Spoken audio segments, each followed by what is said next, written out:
அனைவருக்கும் வணக்கம். தமிழீழம் என்ன செய்ய வேண்டும், இனி நாம் என்ன செய்ய வேண்டும் அந்த தலைப்புல இன்னைக்கு ஒரு கலந்துரையாடல் நம்ம ஒருங்கிணைச்சிருக்கோம். அந்த நிகழ்வை தொடங்க இருக்கிறோம். என்னை என் மண்ணில் புதைத்தாய் பகைவனே, என் மண்ணை எங்கு புதைப்பாய் என்று காசி ஆனந்தன் ஐயா அவர்களின் வழி நிறைந்த வரிகளுடன் இந்த நிகழ்வை ஆக்கப்பூர்வமாக தொடங்குவோம். இந்த கேள்விகள் நமக்குள்ள நிறைய இருக்கும். அதுக்கான பதில்களாக நிறைய நீங்க தேடி இருப்பீங்க. நிறைய இந்த செய்திகளோட எங்க நிகழ்வுக்கு நீங்க பங்கேற்று வந்திருப்பீங்க.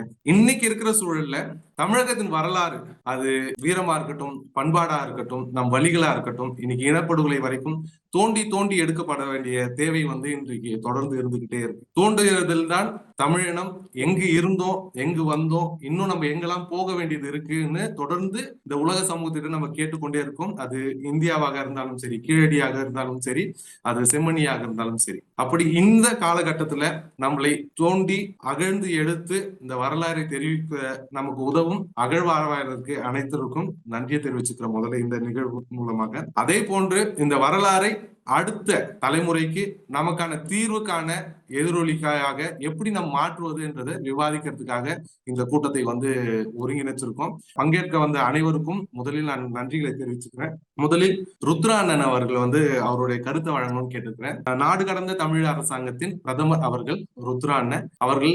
வேலை திட்டங்கள் இங்க அனைவருக்கும் தெரியும். அவர்கள் பேச அவருடைய கருத்துக்களை இனி நம் தமிழகத்திற்காக என்ன செய்ய வேண்டும் என்ற கருத்துக்களை சொல்லுவதற்காக அழைக்கிறோம். முதற்கண் தமிழீழ விடுதலை போரில் தம் இன்னுயிர்களை ஆகுதியாக்கிய மாவீரர்களையும் தமிழீழ விடுதலைக்காய் எரிந்து சாம்பலான தமிழகத்து உறவுகளையும் என் நெஞ்சில் நிறுத்தி கொண்டு நான் என்னுடைய சில கருத்துக்களை உங்களிடம் பரிமாறிக்கொள்ள விரும்புகிறேன். முதலாவதாக இன்றைக்கு இந்த செம்மணியில் இன்றைக்கு நாங்கள் அகழ்ந்தெடுக்கப்படும் இந்த புதகுழி இது ஒரு புதிய புதகுழி அல்ல, முதலாவது புதகுழி அல்ல.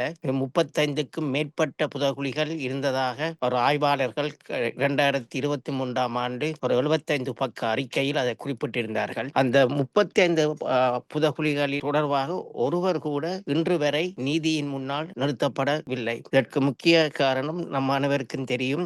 இந்த புதகுழிகளின் காரணகர்த்தாக்கள் ஸ்ரீலங்கா நாடுதான். Sri Lanka state of Sri Lanka itself. Sri Lanka தான் இதை செய்தபடியாத்தான் இன்றைக்கும் நாங்கள் ஒருவரும் நீதியின் முன்னால் நிறுத்தப்படவில்லை. இது முதலாவதாக இதை இந்த அகழ்ந்தெடுக்கும் இந்த வேலை மிகவும் பொறுப்புடன் செய்யப்பட வேண்டும் என்றால் இந்த புதகுழிகள் காணாமல் ஆக்கப்பட்டவர்களையும் சட்டத்துக்கு புறம்பாக கொல்லப்பட்டவர்களின் இறுதி அத்தியாயமாகத்தான் இந்த புதகுழிகளை நாங்கள் பார்க்க வேண்டும். இன்றைக்கு 3000 நாட்களுக்கும் மேற்பட்ட நாட்களாக தாய்மார்கள் உண்மையை தேடிக்கொண்டு தங்கள் பிள்ளைகளுக்கு என்ன நடந்தது என்று கேடிக்கொண்டு இன்னமும் அவலப்பட்டு கொண்டிருக்கின்றார்கள். எனவே இந்த அகழ்ந்தெடுக்கும் இந்த வேலை மிகவும் பொறுப்புடனும் சர்வதேச சட்டங்களின் படியும் நடந்தால்தான் இந்த புதகுழியில் இருக்கும் இந்த எலும்பு கோடுகள் யாரை சேர்ந்தவை என்பதை அடையாளம் காட்டக்கூடியதாக இருக்கும். அவ்வாறு அடையாளம் காட்டப்படுவது மிக மிக முக்கியம். இதில் என்ன பொறுத்த மட்டும் இதற்கு அடையாளம் காணப்படுவது மிக முக்கியம். இது அடையாளம் காணப்பட்டால் அந்த தாய்மார்களுக்கு தெரியும் இது தங்களுடைய பிள்ளைகளா இல்லையா என்று. தங்களுடைய பிள்ளைகள் என்றால் அதற்காக அவர்கள்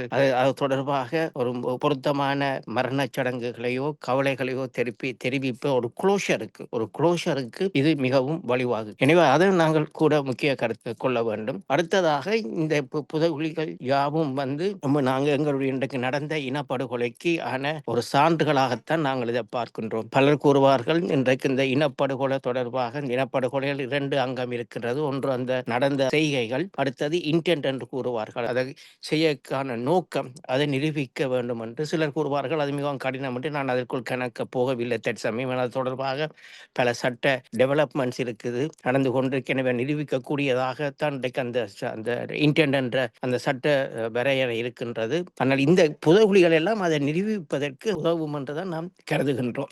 எனவே இறுதியாக நான் கூட விரும்ப என்னென்றால் இது யாவற்றையும் நாங்கள் ஒரு சர்வதேச நீதியின் முன்னால் தான் நாங்கள் இதை கொண்டு போக முடியும். ஒரு தாய் காணாமலாக்கப்பட்ட ஒரு தாய் கூறிய வார்த்தைகள் மிகவும் பொருத்தமானது. குற்றம் செய்தவருடைய நீதி எவ்வாறு நாங்கள் நீதியை எதிர்பார்ப்பது என்று அந்த தாய் சாதாரண தமிழில் கூறியிருந்தார். அது மிகவும் ஒரு ஆணித்தரமான ஒரு வார்த்தை. அதாவது இந்த குற்றங்களை செய்தவர்கள் எவ்வாறு அவர்களிடம் நாங்கள் நீதியை எதிர்பார்க்க முடியும். எனவே நாங்கள் சர்வதேச நீதியைத்தான் நாங்கள் கோர வேண்டும். ஆனால் சர்வதேச நீதியை நாங்கள் எடுத்து பார்த்தாலும் இன்றைக்கு சர்வதேச 78ஆம் ஆண்டு மணிக்கு அந்த வெஸ்பாலியா அந்த நாடுகளை உருவாக்குகின்ற அந்த முறை உருவானதன் பின்னர் இன்றைக்கு சர்வதேச உறவுகள் என்றாலும் அது நாடுகளை மையப்படுத்தித்தான் இருக்கின்றது.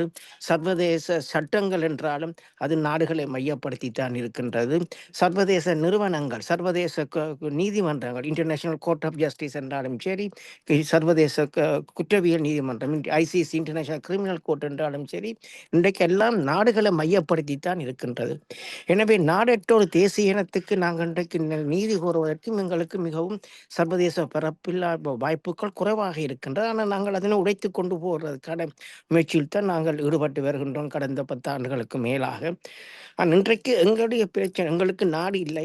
நாடு இல்லாவிட்டாலும் அதை எடுத்து எங்களுடைய பிரச்சனையை சர்வதேச அரங்கில் எங்களுக்காக கொண்டு போறதுக்கு எங்களுக்கு ஒரு நாடு இல்லை. இன்றைக்கு தமிழனுக்கு ஒரு நாடு இருந்தால் இதை கொண்டு போகக்கூடியதாக இருக்கும்.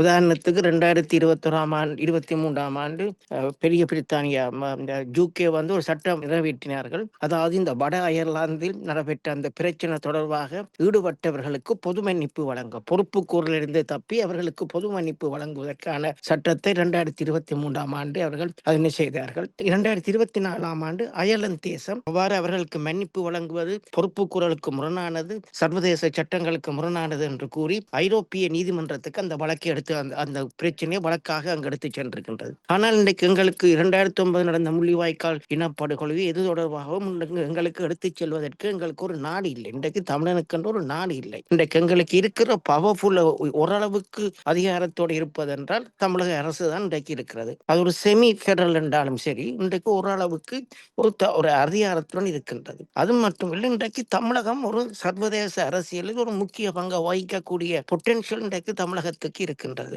இன்றைக்கு ஈவன் பொருளாதாரத்தை எடுத்து பார்த்தா கூட தமிழகத்தின் பொருளாதாரம் பாகிஸ்தான் பொருளாதாரத்திலும் பார்க்க பல அதிகமான பொருளாதார பலத்தை தமிழகம் கொண்டிருக்கின்றது. தமிழகத்தினுடைய இருப்பிடம், புவியியல் இருப்பிடம் ஒரு கேந்திர முக்கியத்துவம் வாய்ந்தது. ஹில்லரி கிளின்டன் இந்தியாவுக்கு வந்த பொழுது டெல்லிக்கு போயிட்டு தமிழகத்துக்கு தான் வந்தார். சீன பிரதமர் பிரதமர் மோடியுடனான மாநாட்டு மாமல்லபுரத்தில் தான் வைக்கும்படி கேட்டார். அப்ப தமிழகத்துக்கு இன்றைக்கு ஒரு நல்ல ஒரு பலம் ஒன்று இருக்கின்றது. ஆனால் என்னுடைய தாழ்மையான அபிப்பிராயம், தமிழகம் அந்த பலத்தை இன்னும் பிரயோகிக்கவில்லை என்று. எனவே நாங்கள் இப்ப இந்த எங்களுடைய பிரச்சனை தொடர்பாக தனியே டெல்லி மத்திய மற்றும் நாங்கள் நீதிய சர்வதேசத்துக்கு இதை கொண்டு போய் சொல்லி கேட்டுக்கொண்டு இருக்காமல் தமிழகமே நேரடியாக சில விளையாட்டுகளை செய்யலாம். உதாரணமாக தமிழக சட்டசபை தீர்மானங்களை நிறைவேற்றலாம். அதாவது இதுக்கு ஒரு சர்வதேச நீதி வேண்டும் என்று. தமிழக சட்டசபை மட்டுமில்லை, இன்றைக்கு தமிழகத்தில் இருக்கிற அனைத்து கட்சிகளும் தீர்மானங்கள், இன்றைக்கு இந்த வருகின்ற செப்டம்பர் மாதம் மிக மிக ஒரு முக்கியமான மாதம். ஐக்கிய நாடுகள் மனித உரிமை பேரவையில் புதிய ஒரு தீர்மானம் இருக்கின்றது. வருமோ வந்தாலும் எவ்வாறு இருக்குமோ என்ற ஒரு முக்கியமான காலகட்டத்தில் நாங்கள் நிற்கிறோம். அப்ப தமிழகத்து கட்சிகள் யாவும் ஒரு தீர்மானங்கள் நிறைவேற்றவும், அதாவது இந்த செம்மணி தொடர்பாக இதனை ஐக்கிய நாடுகள் மனித உரிமை ஆணையாளர் ஹை கமிஷனர் தான் இதனை கையேற்க வேண்டும் என்று ஹை கமிஷனருக்கு ஒரு கடிதம் அவர்கள் நேரடியாக அனைத்து கட்சிகளும் அதை அனுப்ப வேண்டும். அதே மாதிரி அனைத்து கட்சிகளும் இந்த தீர்மானங்களை, அதாவது HRC பெறுகின்ற மனித உரிமை பேரவையில் இதனை சர்வதேச குற்றவியல் நீதிமன்றத்துக்கு பெறப்படுத்த வேண்டும். தீர்மானங்களை தமிழக ஒவ்வொரு கட்சிகளும் உயர்த்தி அந்த தீர்மானங்களை முக்கியமான நாடுகளின், இன்றைக்கு சென்னையிலே பல நாடுகளுடைய தூதராலயங்கள் இருக்கின்றது, அவர்களுக்கு அதை அனுப்பி பின்னர் நேரடியாக அவர்களுடன் சென்று இதை பற்றி கதைக்க வேண்டும். தமிழகம் நேரடியாக சர்வதேச ஈழத் தமிழருக்கான சர்வதேச நீதி வருவதற்கு தமிழகம் நேரடியாக இதில் பங்கு கொள்ள வேண்டும். டெல்லி மூலமாகத்தான் இதை செய்யலாம் என்று கொண்டிருந்தோம்னா அது ஒரு பக்கத்தில் போகட்டும், நாங்கள் டெல்லியையும் நாங்கள் அணுகி கொண்டிருப்போம். டெல்லியை அணுகின்ற அதே நேரம் தமிழகம் நேரடியாக இவ்வாறான விடயங்களில் கவனம் செலுத்த வேண்டும் என்பது என்னுடைய கருத்து. ஒன்று மற்ற குறிப்பாக செம்மணி தொடர்பாக மனித உரிமை ஆணையாளரை நாங்கள் அவர்களுக்கும் இந்த கடிதங்களை அனுப்பலாம். அடுத்தது special rapporteur for extra judicial killing என்று இதுக்கென்று ஐக்கிய நாடு சபையில் விசேட உத்தியோகத்தில் இருக்கிறார், அவர்களை நாங்கள் இதனை கேட்கலாம். அடுத்தது இந்த international commission of missing person என்று காணாமலாக்கப்பட்டவர் தொடர்பான சில ஒரு சர்வதேச அமைப்பு இருக்கு, அவர்களிடம் நாங்கள் இதை கேட்கலாம். இப்ப நாங்கள் கேட்கின்ற, அதாவது இதனை நேரடியாக நீங்கள் அங்கு செம்மணியில் ஐக்கிய நாடுகள் மனித உரிமை ஆணையாளர் இதனை கையேற்க வேண்டும். அவருக்கு உதவியாக மற்றவர்கள் ஸ்பெஷல் ரெப்பர்ட்டர், மற்றது international commission of missing persons, அவர்கள் எல்லாம் இதுக்கு அங்கு நின்று இதனை செய்ய வேண்டும். ஏனென்றால் இல்லாவிட்டால் கடந்த காலத்தில் நடந்த போது இது உண்மைகள் மீண்டும் மறுக்கப்பட்டுவிடும். தாய்மார்களுடைய ரைட் டு நோ ட்ரூத் என்று இதெல்லாம் சர்வதேசத்தால் அங்கீகரிக்கப்பட்ட மறுக்கப்பட்ட உரிமைகள் அவையெல்லாம் இன்றைக்கு நீட்டு போக செய்ய வேலையில் தான் இன்றைக்கு ஸ்ரீலங்கா ஈடுபட்டு கொண்டிருக்கேன். எனவே நேரடியாக இதில் கலந்து கொள்ளுமாறு நாங்கள் இந்த சுருக்கமாக சொல்ல போனால் இன்றைக்கு தமிழகத்திலிருந்து பல வேலைகளை செய்வதற்கு கஷ்டம் அங்கே இருந்தால் அங்கே இருந்தால் இன்றைக்கு போராட்டம் நடந்து கொண்டிருக்கின்றது அங்கு. ஆனால் தமிழகம் ஒரு அரசாக சர்வதேச நீதி கோரி நேரடியாக தன்னுடைய பங்கை நேரடியாக தலையிட்டு செயல் மூலமாக அவற்றை நிறைவேற்ற வேண்டும் என்பதுதான் என்னுடைய கருத்தாக இதில் நான் பதிவு செய்ய விரும்புகிறேன். நன்றி, வணக்கம். சர்வதேசங்களை தொடர்ந்து நம்ம வலியுறுத்திட்டு இருக்கிறோம். அதை நாம் தொடர்ந்து அதை செய்யணும், இன்னும் தீவிரப்படுத்தணும். நீங்க சொன்ன கருத்துக்களை கண்டிப்பா ஏற்றுக்கொள்ள வேண்டியது இருக்கு.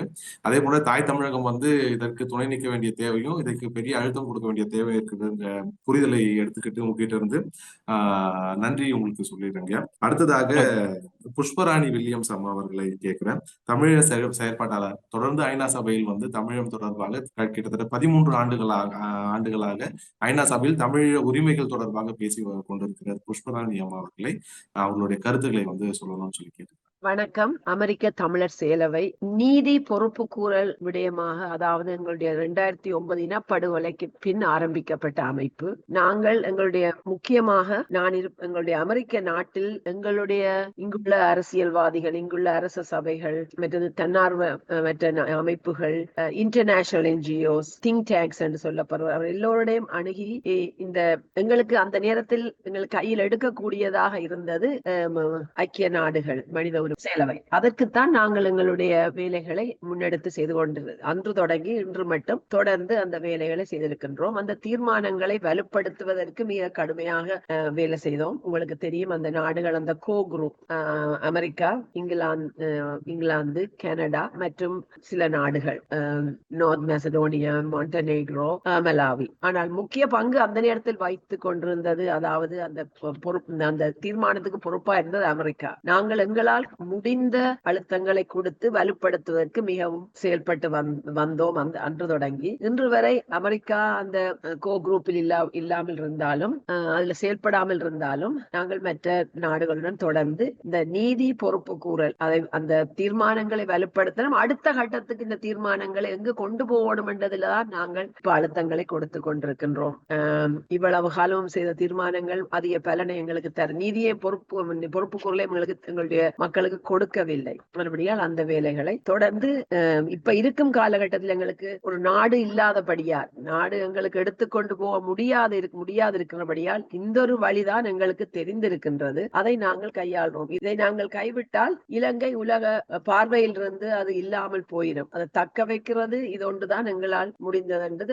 அது இருக்கு மட்டும் நாங்கள் தொடர்ந்து அதை உதாரணமாக அந்த தீர்மானங்களின் மூலம் தற்பொழுது அந்த தரவுகள் எடுக்கும் வேலைகளை செய்து கொண்டிருக்கிறார். அதை எடுத்து பாதுகாப்பு, அதை ஆராய்ந்து நீதி பொறிமுறைகள் வரும் பொழுது அவர்களுக்கு கொடுப்பதற்கு அவர்கள் எல்லா உதவி அதை செய்து கொண்டிருக்கிறது இப்ப ஐக்கிய நாடுகள். அது அப்படி இருக்க வேண்டும் என்று அழுத்தம் கொடுத்தவர்கள் உலகளாவில் உள்ள எங்களை மாதிரியான அமைப்புகள், நாடுகள் எல்லாம் சேர்ந்துதான். முக்கியமாக இப்ப செம்மணி நடக்கின்றது. இப்ப நாங்க அடுத்த கட்டத்துக்கு இது இன்னும் கூடுதலாக இதை எடுத்துக்கொண்டு போக வேண்டிய கட்டாயத்தில் நாங்கள் இருக்கின்றோம். காணாமல் ஆக்கப்பட்ட உடல்களை கண்டுபிடிக்கிறார்கள், எலும்புகள் இருக்கின்றன. ஆனால் யாருடையது? எங்களிடம் தற்பொழுது எனக்கு அதுக்கு தமிழ் தெரியவில்லை, டிஎன்ஏ டேட்டா பேங்க், மரபு அணுக்கள் என்று நினைக்கின்றேன். அதை சேகரித்து வைக்கிறதுக்கு எங்களுக்கு அந்த பொறிமுறை இல்லை. அதை காணாமல் ஆக்கட்டும். பெற்றோர்கள், குடும்பங்கள் பலர் இறந்து விட்டார்கள், நாடுகள் சிதறி போய்விட்டார்கள். இதை செய்ய வேண்டியதும் எங்களுடைய கடமையா இருக்கின்றது. ஆனால் அடுத்த தீர்மானம், இப்ப இருக்கிற தீர்மானம் முடிவடையும் கட்டாயத்தில் இருக்கின்றோம். அடுத்த கட்டம் என்ன நடக்கும் என்று எங்களுக்கு திட்ட தெளிவாக சொல்ல தெரியாது. ஆனால் இது அடுத்த கட்டத்திற்கு ஐக்கிய நாடுகள் எடுத்து செல்ல வேண்டும் என்றதில் நாங்கள் தொடர்ந்து வேலை செய்திருக்கின்றோம். நன்றி. நன்றிமா. தொடர்ந்து ஐநாவில் ஈழம் தொடர்பான வேலைகள் செய்துட்டு இருக்கீங்க. ரொம்ப விலை மதிப்புடையது ஆவணங்கள் தான் இந்த வரலாறுகளுக்குன்னு சொல்லி நாங்க எங்களோட முன்னோர்கள் சொல்றதை நாங்க கேட்டிருக்கோம். அப்படிதான் நமக்கு திருக்குறள்கள்லாம் ஒரு பொக்கிஷமாக ஏதோ ஒரு சமையல் அறையில இருந்து கிடைச்சது. அப்படி நீங்க அந்த ஆவணங்களை சேகரிக்கக்கூடிய வேலைகள் செய்வதே ஒரு பெரிய வேலைகளாக தான் இருக்கிறது. இந்த கருத்து அரங்கம் கண்டிப்பா உங்களுக்கான சில விடைகளை கொடுக்கும்னு நினைக்கிறேன். இதை அடுத்த கட்டத்துக்கு எப்படி நகர்த்துறதுன்னு சொல்லி கண்டிப்பா உங்களோட நாங்களும் சேர்ந்து வேல்முருகன் அண்ணனும் மற்ற இங்க இருக்க அனைவரும் ஒன்று சேர்ந்து உங்களோட ஐநாவில் வேலை செய்ய தயாரா இருக்கிறோம். அடுத்த கட்டத்துக்கு ஈழத்தை எப்படி நகர்த்துவது, ஈழத்திற்கான தீர்வை நம்ம எப்படி அடைவதுன்றதை கண்டிப்பா அடையணும். நன்றி, உங்களுடைய சுருக்கமான பேச்சுக்கு மிக நன்றி. அடுத்ததாக குட்டி அண்ணா அவர்கள், டென்மார்க்கில் இருந்து குட்டி அவர்களை வந்து கூப்பிட்டுக்கிறேன். இன்டர்நேஷனல் தமிழ் ஃபவுண்டேஷன் சார்பாக அவர்கள் கலந்திருக்காங்க. அவர்கள் வந்து இயக்கத்துடனும் பல ஈழம் சம்பந்தமான வேலைகள் வெளிநாடுகள்ல செய்திருக்காங்க. அவருடைய கருத்துக்களை விரிவாக சொல்லணும்னு சொல்லி கேட்டுக்கிறேன். வணக்கம். எல்லோருக்கும் வணக்கம். ஒரு நீண்ட காலத்துக்கு பிறகு எல்லாரும் சந்திக்கிறதுல உண்மையா மகிழ்ச்சியா இருக்குது. இதுல வந்து உண்மையா உருத்ரா அண்ணே, ஜெயா அன்னைக்கு தான் இதுல சட்ட ரீதியான விஷயங்கள் எல்லாம் ஆழமா தெரியும். நாங்கள் வந்து ஒரு செயற்பாட்டாளராகவும் நடந்த இனப்படுகொலை கொண்டு சர்வதேசங்கள்ல சேர்க்கிற ஒரு செயற்பாட்டுல இருந்த அந்த ரீதியில வந்து எனக்கு தெரிஞ்ச விஷயங்களை நான் சொல்ல வர்றேன். என்னன்னு சொன்னா, இப்ப வந்து உருத்ரா அண்ணே தெளிவா ஒரு விஷயத்த சொன்னார். தமிழ்நாடு என்னத்தை எதிர்பார்க்கிறாருன்னு சொல்லி. உண்மையா நான் அதைத்தான் சிந்திச்சு வச்சு கொண்டு வந்தேன். ஆனா உருத்ரான சொன்ன நாடி திரும்ப வந்து அதை நான் எடுத்து சொல்ல வேண்டிய தேவையில்லைன்னு நினைக்கிறேன். உருத்ரான தெளிவா சொல்லியிருக்காப்ப தமிழ்நாட்டோட பங்கு என்ன, அதை தாண்டி நாங்கள் செய்ய வேண்டிய வேலையில் சம்பந்தமா சொல்லி இருக்கிறேன். இப்ப இதுல வந்து நான் ஒரு யதார்த்தமா கதைக்கிற ஒரு விஷயம் என்னன்னு சொன்னா, என்னுடைய அவதானிப்புல வந்து ஒரு தமிழ்நாட்டுல வந்து ஒரு கடந்த ஒரு சில வருடங்களா வந்து எங்களோட தமிழக விடுதியில நேசிக்கிற வந்து முரண்பாடுகளும் கொள்கை ரீதியான முரண்பாடுகள் என்று சொல்லி கொண்டு அப்படி இப்படி எல்லாம் போய் கொண்டிருக்குது. அதை தாண்டி வந்து ஈழத்துல நடந்த இனப்படுகொலையையும் அதுக்கான ஒரு சர்வதேச விசாரணையும் தமிழ் மக்கள் சுதந்திரமா வாழ வேண்டும் என்று சொன்னா தமிழில் தான் ஒரு தீர்வு. அதை வந்து தொடர்ச்சியா நாங்கள் எல்லாரும் செய்ய வேண்டும் என்றுதான் இங்க ஈழத்தமிழர்கிட்ட இல்லாட்டி டயஸ்போராட ஒரு பெரு விருப்பா இருக்குது. அந்த ரீதியில வந்து நாங்கள் வந்து இப்போ வந்து ஒரு செயலால வந்து இணைஞ்சு வேலை செய்யறதுதான் சரியா இருக்கும். நாங்கள் எங்களோட வழி நடத்தினவர்கள் அப்படித்தான் சொல்லியிருக்கோம். நாங்கள் செயலுக்கு முக்கியத்துவம் கொடுத்து கொண்டு அடுத்த கட்டங்கள் தான் கதைக்கோணும்னு சொல்லி. அப்ப நாங்கள் இன்றைக்கு வந்து வேல்முருகன் அண்ணன் நீண்ட காலமா எங்களோட இல்லாட்டி இந்த தமிழில் விடுதலை போராட்டத்துல இவ்வளவுக்கு ஆழமா இருக்கிறாண்டு எல்லாருக்கும் தெரிஞ்ச விஷயம். இப்படி ஒரு முயற்சி ஒன்று எல்லாரும் மேற்கொள்ள வேணும். என்ன முரண்பாடுகள் என்ன இருந்தாலும் அதை தாண்டி வந்து நடந்த இனப்படுகொலைக்கு ஒரு சரியான நீதியும் ஒரு சர்வதேச விசாரணையும் தமிழ் மக்கள் சுதந்திரமாகவும் நிம்மதியாகவும் வாழணும் என்றால் தமிழில் தான் ஒரே தீர்வு. அது வந்து நேற்று வந்து ஜானியோட பேட்டி கேட்டு நான் நீங்க எடுத்த யூடியூப்ல எடுத்த பேட்டி, அதுல வந்து ஆழமா சில விஷயங்களை சொல்லி இருக்கிறார். இந்த இனவாதம் என்றது இப்படி இருக்கு, அது இனவாதம் என்றது சிங்களவன் இனவாதம் என்றது ஒரு காலம் அழிய போறது இல்லைன்றது வந்து அது உறுதியான விஷயம். அது இன்றைக்கு கொஞ்சம் பூசி இருக்கலாம், மொழி இருக்கலாம், இன்றைக்கு வெளிநாட்டில இருந்து எங்கட மக்கள் வந்து தாயத்துக்கு போகலாம் வரலாம், அது வேற விஷயம். ஆனா வந்து இனவாதம் என்றது வந்து அது இப்போ வந்து சிங்கள மனங்கள்ல இருந்து மாறப்போறது இல்லை. அது அறுதியாகவும் உறுதியாகவும் எப்போ வந்து இருக்கிற விஷயம். ஆனா நாங்கள் எங்களோட மக்களுக்கான ஒரு தீர்வுன்றது வந்து தமிழில் தான். அதை நோக்கி நாங்கள் பயணிப்போம். நிறைய மன கவலைகள் இருக்குது. நாங்களே இப்படி இருக்கிறோம், பின்னடைவுகள் இருக்கு, சில நேரத்துல நல்லா இருக்கும், சில நேரத்துல பின்னடைவுகள் இருக்கும். அது எல்லாத்தையும் தாண்டி நாங்கள் எல்லாரும் முனைஞ்சு வேலை செய்யணும் என்றுதான் என்ற விருப்பம். இந்த வாய்ப்புக்கு நன்றி. நன்றி பிரதீப். நன்றிண்ணே. கண்டிப்பா வந்து மனிதர்களுடைய இயல்பு சில முரண்கள் ஏற்படுவதுன்னு நினைக்கிறேன். அந்த முரண்களை எல்லாம் தாண்டி தேசியத்திற்கான நம்ம எல்லாம் ஒண்ணு சேர்ந்து இருக்கிறதே ஒரு ஆரம்ப புள்ளியா மீண்டும் நம்ம பார்க்கலாம்னு நினைக்கிறேன். அனைவரும் சேர்ந்து அந்த தடைகளை, சின்ன சின்ன மனத்தடைகளை தாண்டி வேலை செய்து நம் தேசியத்தை அடையறதுக்கான வேலையை நம்ம செய்யணும்ன்றதுதான் உங்களை போன்ற அனைவரின் எண்ணங்களாக இருக்கும் நான் நினைக்கிறேன். கண்டிப்பா தேசியம் அமையும், தேசியத்திற்காக நம்மளுடைய வேலை திட்டங்கள் அமையும் சொல்லி உங்களுடைய வார்த்தைக்கு நன்றி சொல்லிட்டு, அடுத்ததாக ஸ்டீவன் அண்ணா அவர்கள் நார்வேல இருந்து ஒரு கூப்பிடணும்னு நினைக்கிறேன். அவர் வந்து NCET அமைப்பு நார்வேல ஒருங்கிணைச்சு ஈழத்திற்கான தொடர்ந்து வேலை செய்து கொண்டு வரக்கூடியவர்கள். அவர்களுடைய கருத்துக்களையும் அவர்களுடைய போராட்ட ஒருங்கிணைப்பையும் இனி நம்ம என்ன செய்யலாம்னு சொன்னாருன்னா நல்லதா இருக்கும். நன்றி. எல்லோருக்கும் என்னுடைய வணக்கங்களை முதற்கண் தெரிவிக்கின்றேன்.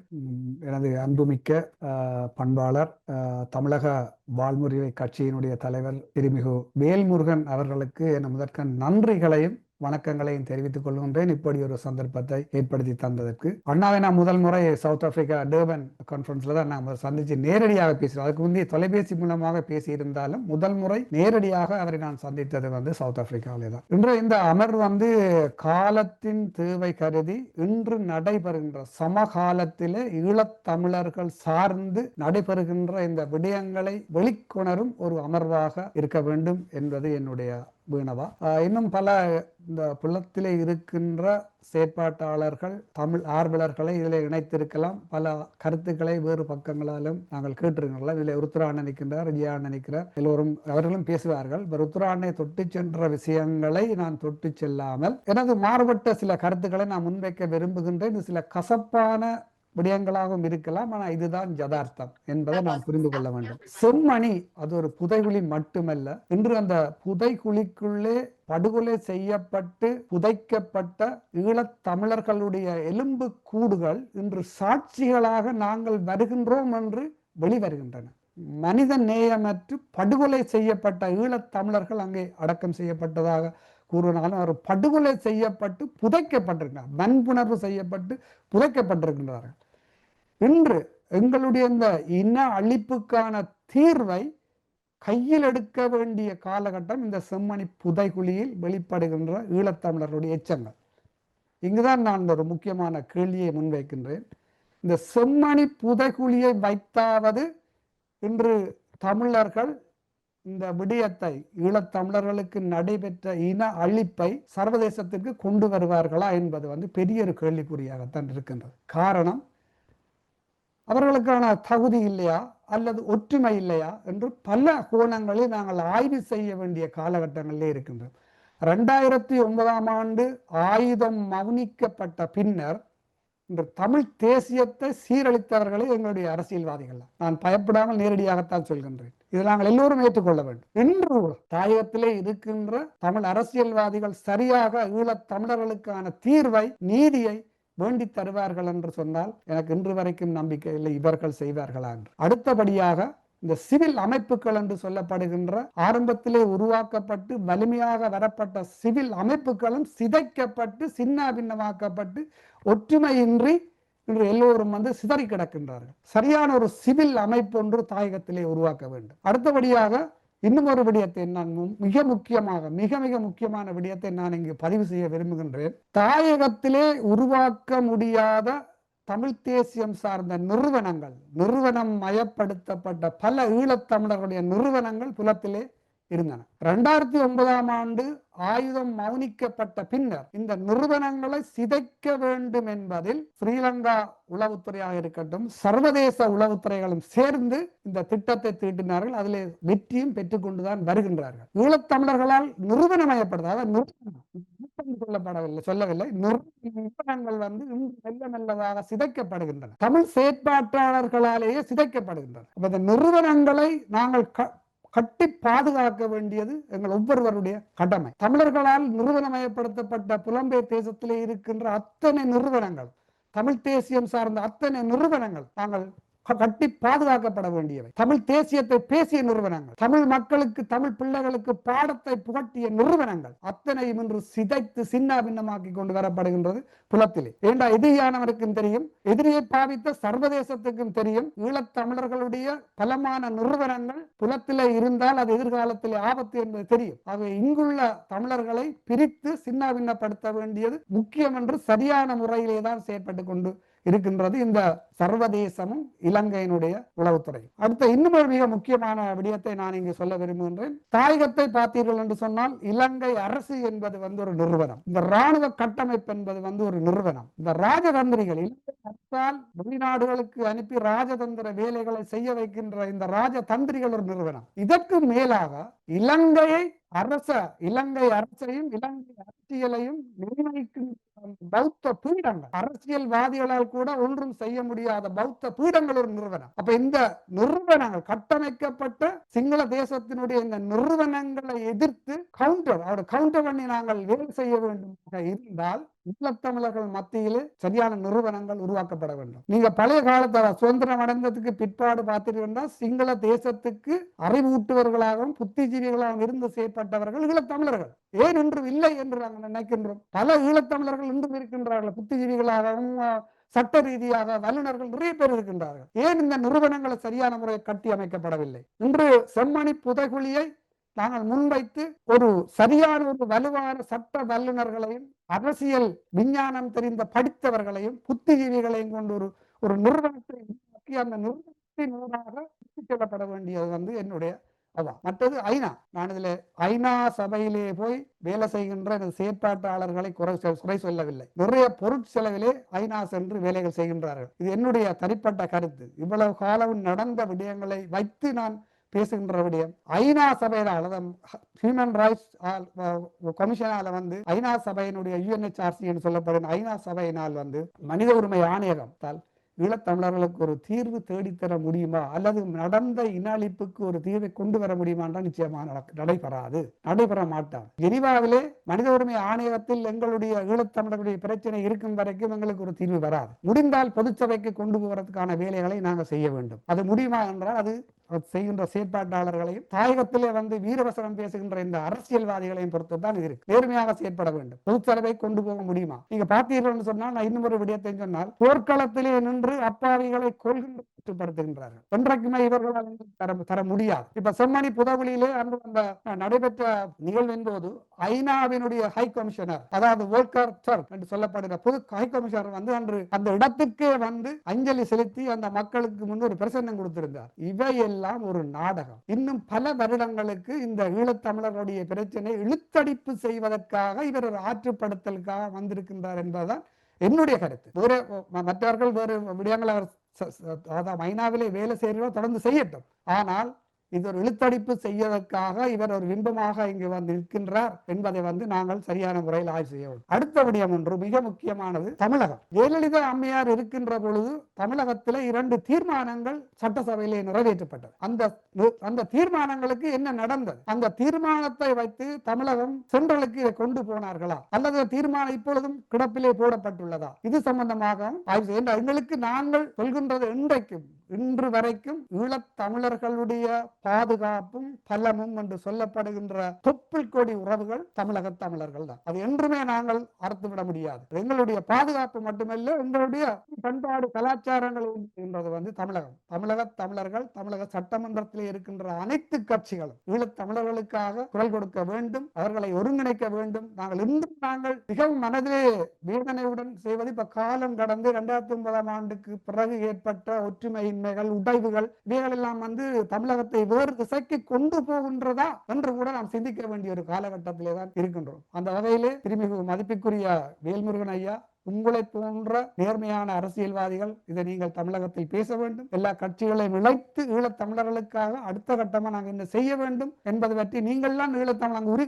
தமிழக அரசியல்வாதிகளை ஒருங்கிணைக்க வேண்டும். ஈழத்தமிழர்களுக்கு நான் அடிக்கடி சொல்வது என்னென்று சொன்னால், தமிழக அரசியலே தயவு செய்து தலையிடாதீர்கள். தமிழக அரசியல் அது உள்ளகம் சார்ந்த விடயம். ஈழத்தமிழர்கள் என்று வரும் பொழுது அனைவரையும் நாங்கள் சேர்த்துக் கொண்டுதான் போக வேண்டும். தமிழகம் மிக முக்கியம், மிக மிக முக்கியமான எங்களுடைய பெரும் தளம். அந்த வகையிலே நான் இறுதியாக ஒரு மட்டும் கூறி நான் நிறைவு செய்ய விரும்புகின்றேன். நாங்கள் இந்த செம்மணி புதைகுழி விடயத்தை இன்று எங்களுக்கு தானாக இந்த எண்புக்கூடுகள் நாம் சாட்சியங்களாக அமைகின்றோம், நீங்கள் பேசுங்கள் என்று சொல்கின்றார்கள். அந்த சாட்சியங்களை வைத்து ஆக்கபூர்வமாக ஈழத் தமிழர்களுக்கு நடந்த இன அழிப்பை சர்வதேச மட்டத்தில் கொண்டு செல்வதற்கான ஒரு அறிஞர் குழாம் ஒன்று நிறுவனமயப்படுத்தப்பட்ட அறிஞர் குழாம் ஒன்று உருவாக்க வேண்டும். அந்த அறிஞர் குழாத்தினூடாக எல்லோரும் ஒற்றுமைப்பட்டு நாம் செயற்பட வேண்டும் என்று கூறிக்கொண்டு இந்த சந்தர்ப்பத்தை வழங்கிய வேல்முருகன் ஐயாவுக்கும் கட்சி நண்பர்களுக்கும் எனது பணிவான வணக்கங்களை தெரிவித்துக் கொண்டு விடைபெறுகின்றேன். நன்றி.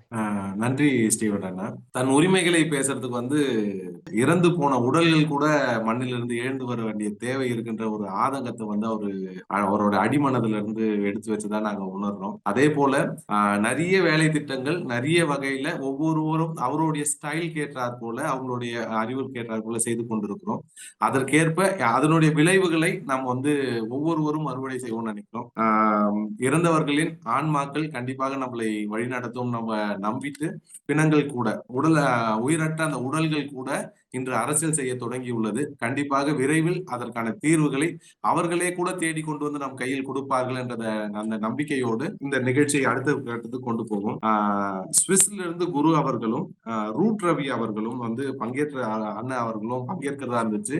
கடைசி நேர வேலையாக அவங்களால பங்கேற்க முடியல. அதே போல செல்வன் அவர்கள் தமிழர் பாதுகாப்பு மையம் அவரும் வந்து பங்கேற்கிறதா இருந்து அவரும் கடைசி நேரத்துல வர முடியலன்னு சொல்லிட்டாங்க. அந்த 3 கொள்கைகள், அதாவது அடிப்படை கொள்கைகள், இனப்படுகொலை என்று உலக நாடுகள் நம் தமிழீழத்தை அங்கீகரிக்க வேண்டும், தமிழில் நடத்தப்பட்டது இனப்படுகொலை என்று அங்கீகரிக்கப்பட வேண்டும், இன்டர்நேஷனல் கோர்ட்ஸ்ல வந்து தண்டிக்கப்பட வேண்டும் அதை செய்தவர்களை, இன்டர்நேஷனல் ரெஃபரண்டம் ஒண்ணு வந்து நடத்தப்பட வேண்டும் என்ற அந்த அடிப்படை கோரிக்கைகளை அவர்களும் ஆதரிப்பதாக நமக்கு வந்து செய்திகள் கொடுத்திருக்காங்க. அவர்களும் இந்த நிகழ்வில் ஒருங்கிணைந்ததாக கருதிட்டு அவருடைய கருத்துக்களையா இதை நான் முன்வச்சிருக்கேன். கடைசியாக ஜெயச்சந்திரன் அண்ணன் அவர்களை, தமிழ்நெட் ஜெயா நம்ம சுருக்கமா சொல்லக்கூடிய அண்ணன் அவர்களை வந்து அவர்களுடைய கருத்துக்களை முன்வைக்கணும்னு சொல்லி கேட்டிருக்கிறேன். தொடர்ந்து ஒரு பத்திரிகை ஆசிரியராக அவருடைய கருத்துக்களை அவர்கள் பத்திரிகை வாயிலாக தொடர்ந்து தெரிவிச்சுட்டு வராங்க. ஆக்கப்பூர்வமான பல வேலை திட்டங்களை அவர் தொடர்ந்தாலும் இன்று அவருடைய 2 நாட்களுக்கு முன்னாடி ஒரு நேர்காணல் கண்டேன்.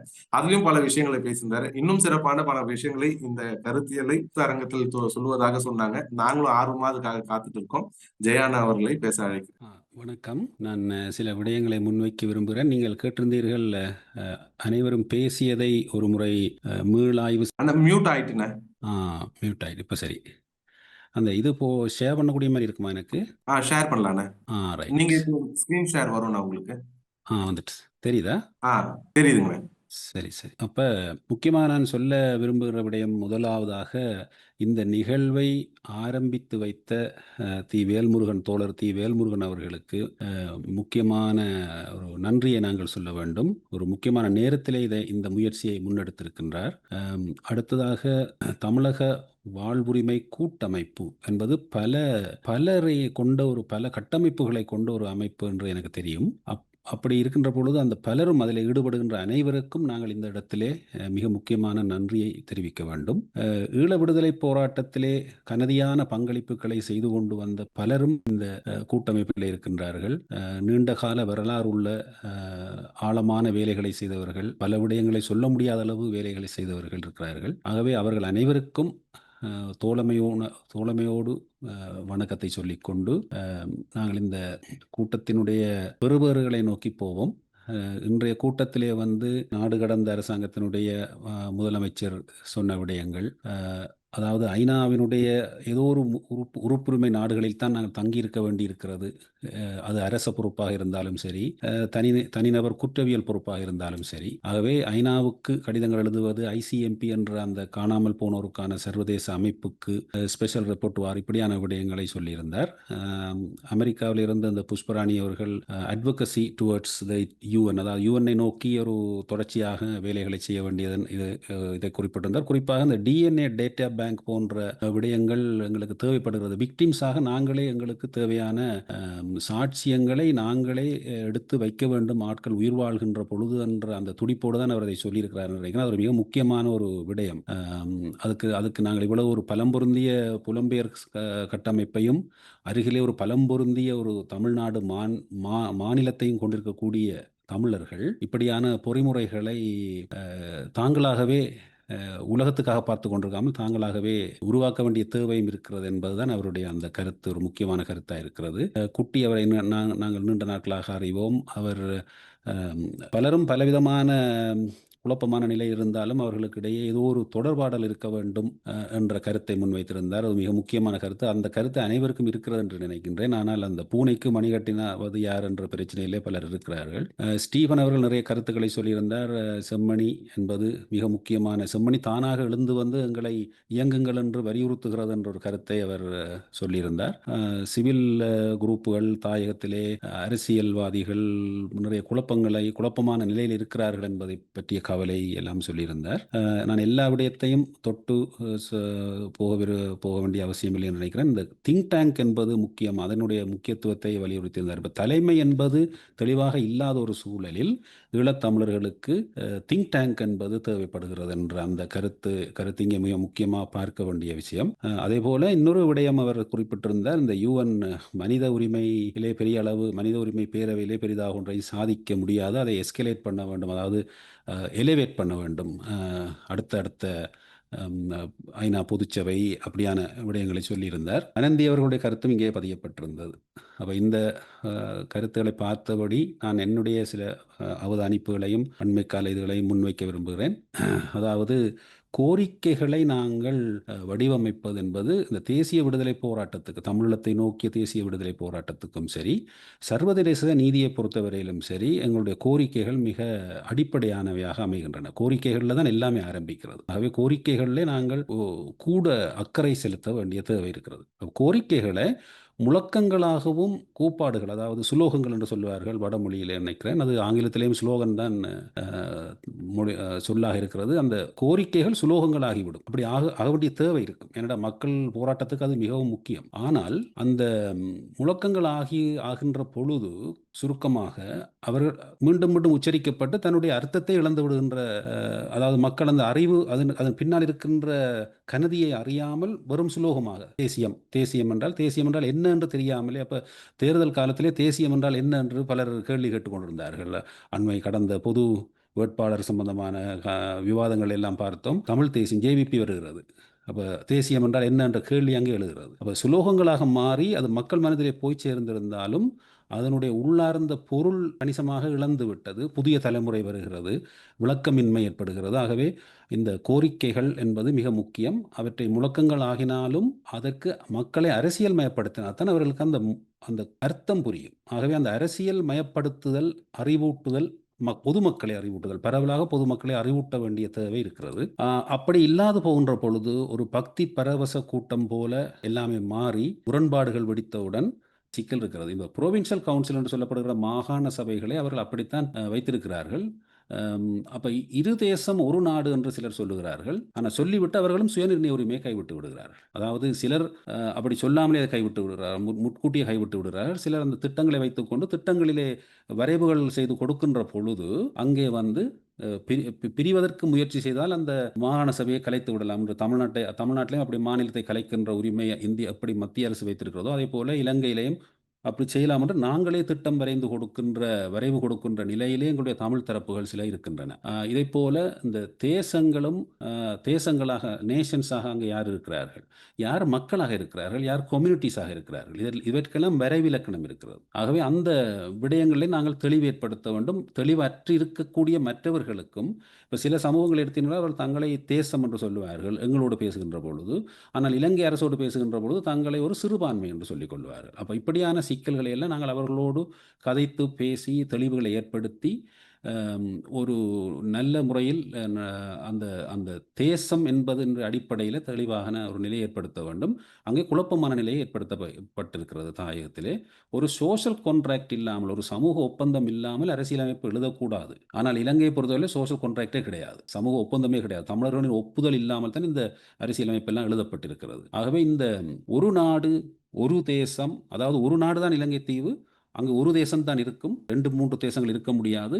மக்கள் கூட ஒரு மக்கள் தான் இருக்கலாம். தேசிய இனம் என்று யாரும் ஒருவரும் தங்களை சொல்லிக்கொள்ள முடியாது என்ற அடிப்படையில் தான் இந்த புதிய அரசியலமைப்பு உருவாக்கப்படுகிறது. அப்போ அங்கே இருக்கிறவர்களே அவர்கள் சின்ன சின்ன சமூகங்களாக பிரித்து விடுகிறார்கள். பிரித்து விட்டு ஸ்ரீலங்கா என்பதை சிங்கள தேரவாத பௌத்த முன்னுரிமை கொண்ட ஸ்ரீலங்கா தேசியத்தை உருவாக்கி மற்றவர்களெல்லாம் சிறிய அவர்களாக பிரித்து ஈழத்தமிழ் தேசியத்தை அழித்தொழித்து விடுகின்ற, அதை குட்டிச்சுவராக்கி விடுகின்ற வேலை தான் அங்கே இப்போ போரில்லாத சூழலே நடந்து கொண்டிருக்கிறது. இது ஒரு கட்டமைக்கப்பட்ட பண்பாட்டு ரீதியான இன அழிப்பினுடைய அரசியலமைப்பு ரீதியான இன அழிப்பு என்று கூட சொல்லலாம். இதற்கு UNDP என்று சொல்லப்படுகின்ற ஐநாவினுடைய அபிவிருத்திக்கான நிறுவனமே இதற்கு நிதியுதவி கொடுத்து இந்த வரைவுகளை எல்லாம் உருவாக்கி இருக்கிறார்கள். ஆகவே அவற்றையெல்லாம் இந்த கல்வியலாளர்கள், எங்களுடைய திங்க் டேங்க்ஸ் ஏற்கனவே குறிப்பிடப்பட்டது போல இப்படியான விடயங்களூடாக அவற்றை எதிர்கொள்ள வேண்டிய தேவை இருக்கிறது. அப்ப இப்படியான பலவிதமான அந்த அதிகார பரவலாக்கம், கூட்டாட்சி என்று சொல்வதிலே சுயநிர்ணய உரிமை இல்லாத கூட்டாட்சிக்கு நாங்கள் போகக்கூடாது.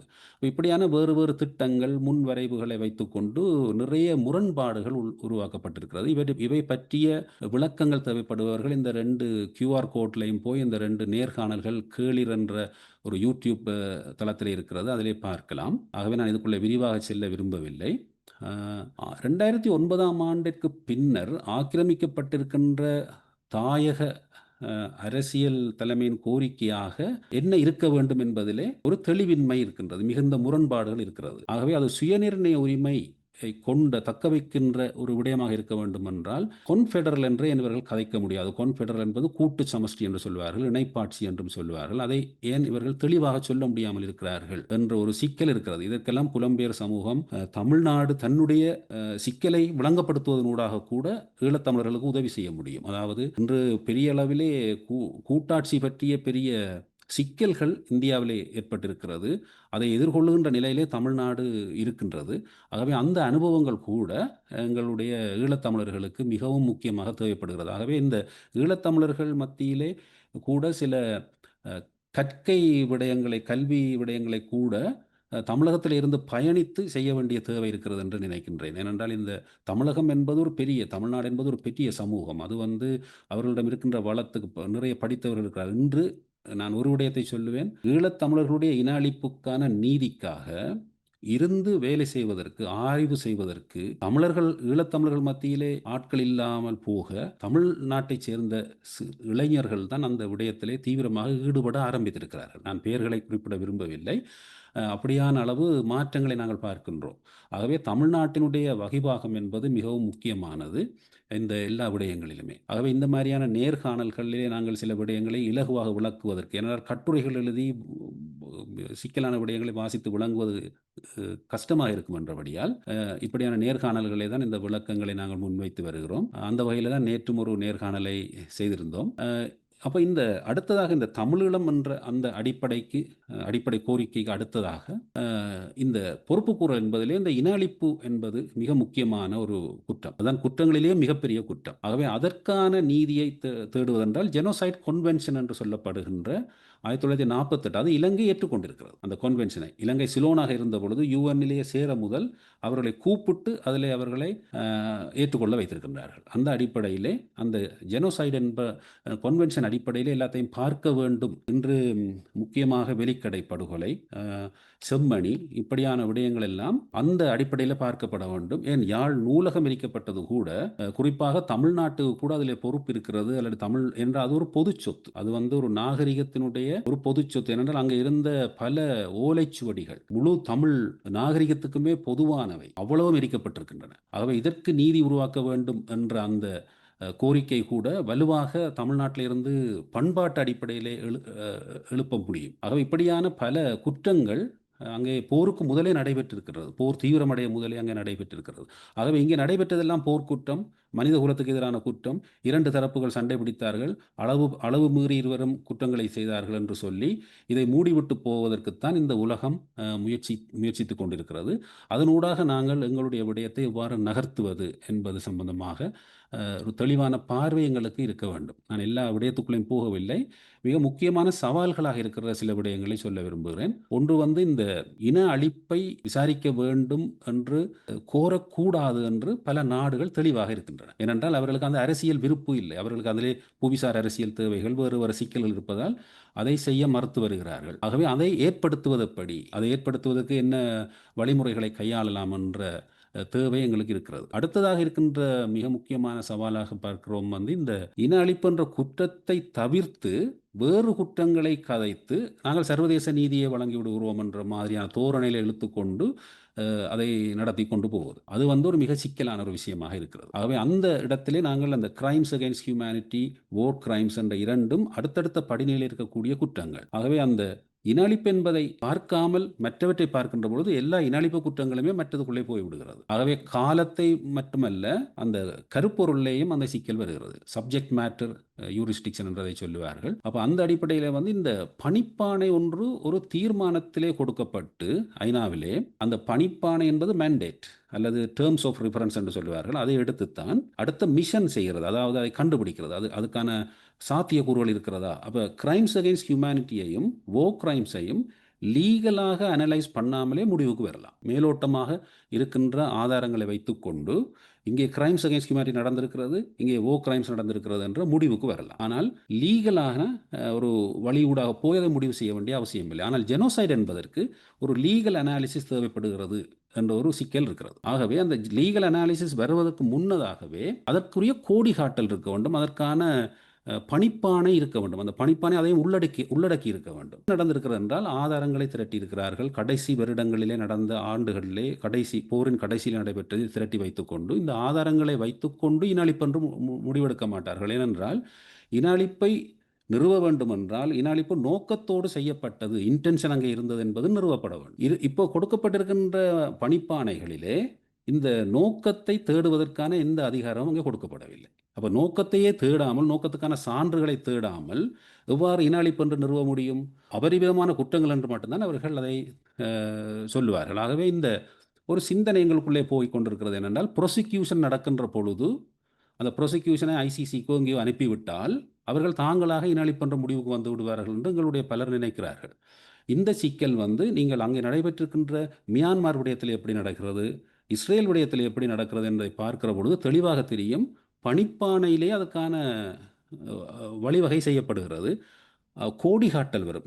யுஎன்னுக்குள்ளே அவர்கள் சொல்ல மாட்டார்கள் லீகலாக. அவர் சொல்லுவார்கள், இங்கே இனஅழிப்புக்கான நோக்கம் இருப்பது போல தெரிகிறது, அதுக்கான அறிகுறிகள் பல தென்படுகின்றன, ஆகவே அந்த அடிப்படையில் பார்க்க வேண்டும் என்ற அறிக்கையிடல் ஐநாவுக்குள்ளே வர வேண்டும். அந்த அறிக்கையிடல் ஐநாவுக்குள்ளே வராமல் இந்த விடயத்தை நாங்கள் ப்ரொசிக்யூஷனுக்கு கொண்டு போனால் அங்கே அவர்கள் அந்த மெண்டேட்டை வைத்து பார்க்கவே மாட்டார்கள். என்றால் அவர்கள் அதிலிருந்து போர்க்குற்றங்களையும் மற்றவற்றையும் தான் பார்ப்பார்கள். ஆகவே நாங்கள் செய்ய வேண்டிய அடிப்படை வேலை அங்கே இருக்கிறது.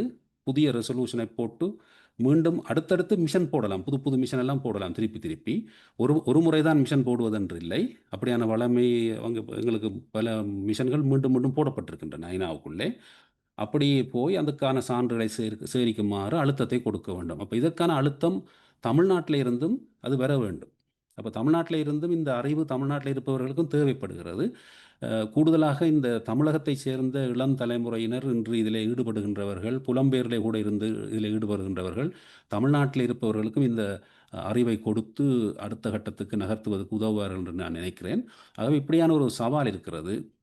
அடுத்ததாக இந்த கால நியாயாதிக்கம், கடைசி ஆண்டுகளில் நடந்ததை மட்டும் பார்ப்போம் என்று குறுக்கிவிட்டால் இந்த இனஅழிப்புக்கான நோக்கத்தை கூட சரியாக நிறுவ முடியாமல் போய்விடும். இன்று எங்கள் கண்ணுக்கு முன்னாலே வந்திருக்கிற செம்மணி சொல்லுகின்ற கதையும் அதுதான். அது 1995ஆம் ஆண்டுக்குரியதான் இந்த செம்மணி மூலமான செம்மணி பிரச்சனை இருந்தது. ஆகவே 51ஆம் ஆண்டிலிருந்து ஜெனோசைட் கன்வென்ஷன் அடிப்படையிலே பார்க்க வேண்டும் என்பதை தெளிவாக வலியுறுத்த வேண்டிய தேவை இருக்கிறது. அதே போல் இந்த உலக நீதிமன்றத்துக்கு கொண்டு போவதென்றால் எங்களுக்கு ஒரு நாடு தேவைப்படுகிறது. இந்த நாடு எந்த நாடுன்றதை கண்டுபிடிப்பதற்கு அதுக்கு சில வேலைகள் நடந்திருக்கிறது. பலர் வேலை செய்து கொண்டிருக்கிறார்கள். சில நாடுகளோடு இது சம்பந்தமாக ஆழமாக கதைக்கப்பட்டு சில முடிவுகளுக்கும் வேலைகள் நடந்து கொண்டிருக்கிறது. இருந்தாலும் தமிழ்நாட்டுக்கென்று ஒரு பங்கு இருக்கிறது. தமிழ்நாட்டில் இருக்கக்கூடிய ஒரு பொறிமுறை ஒன்றை உருவாக்கி அவர்கள் இதற்காக வேலைகளை செய்யக்கூடிய வாய்ப்பு இருக்கிறது. ஆகவே அந்த புலம்பெயர் சமூகம் என்பது பல நாடுகளில் இருப்பதால் பல விடயங்களை ஒரு லொக்கேஷனில் இருந்து ஒரு இடத்துல இருந்து ஒரு அலுவலகத்தை வைத்து பெரிய அளவிலே வேலை செய்வதெல்லாம் சிரமமாக இருக்கும். ஆனால் தமிழ்நாட்டை பொறுத்தவரை அங்கே பல சாட்சியங்கள் இருக்கிறார்கள். தமிழ்நாட்டிலேயும் பெருமளவு மக்கள் இருக்கிறார்கள். அடுத்தது பல சாட்சியங்களை தாயகத்திலிருந்து இலகுவாக தமிழ்நாட்டுக்குள்ளே கொண்டு வந்து விட முடியும்.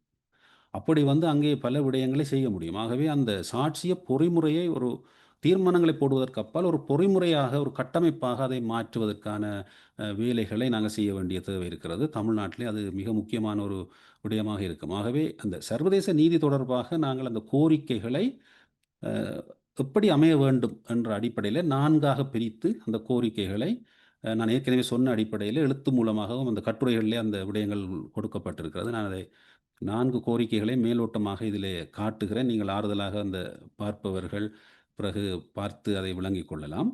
ஏற்கனவே சொன்ன விடயங்கள்லாம் இதிலே அந்த 4ஆக வகுக்கப்பட்டிருக்கிறது. ஒரு கோரிக்கைகளை வைக்கின்ற பொழுது 7, 8, 9 கோரிக்கைகளை வைப்பது ஒருபோதும் நலன் தராது. ஏனென்றால் அந்த கோரிக்கைகள் பலவாக இருக்கிற பொழுது அதில் ஏதாவது ஒன்றை செய்துவிட்டு மிச்சத்தை செய்ய தேவையில்லை என்ற மாதிரியான நிலைமையெல்லாம் உருவாக்கிவிடும். மற்ற இன்னொரு விடயம் இருக்கிறது, கோரிக்கைகளை வைக்கிற பொழுது இன்டர்லோக்கிங்காக வைக்க வேண்டும். முதலாவது கோரிக்கை செய்யாது விட்டால் 2, 3, 4 செய்ய முடியாத மாதிரி இருக்க வேண்டும் கோரிக்கை வைக்கிற பொழுது. அதை முதலாவது கோரிக்கை அதை ஒட்டி 2வது கோரிக்கை, 2வது கோரிக்கை ஒட்டி 3வது கோரிக்கை, 3வது கோரிக்கை ஒட்டி 4வது கோரிக்கை என்று வந்தால்தான் இந்த சிக்கலான கையாளுகைகளுக்குள்ளே மாட்டி சிக்கலுக்கு உட்படாமல் செய்யலாம். அதே போல் நீட்டி நிமிர்த்தி கடுமையாக எழுதக்கூடாது. அந்த கொன்சைஸ் என்று சொல்லுவார்கள் ஆங்கிலத்திலே.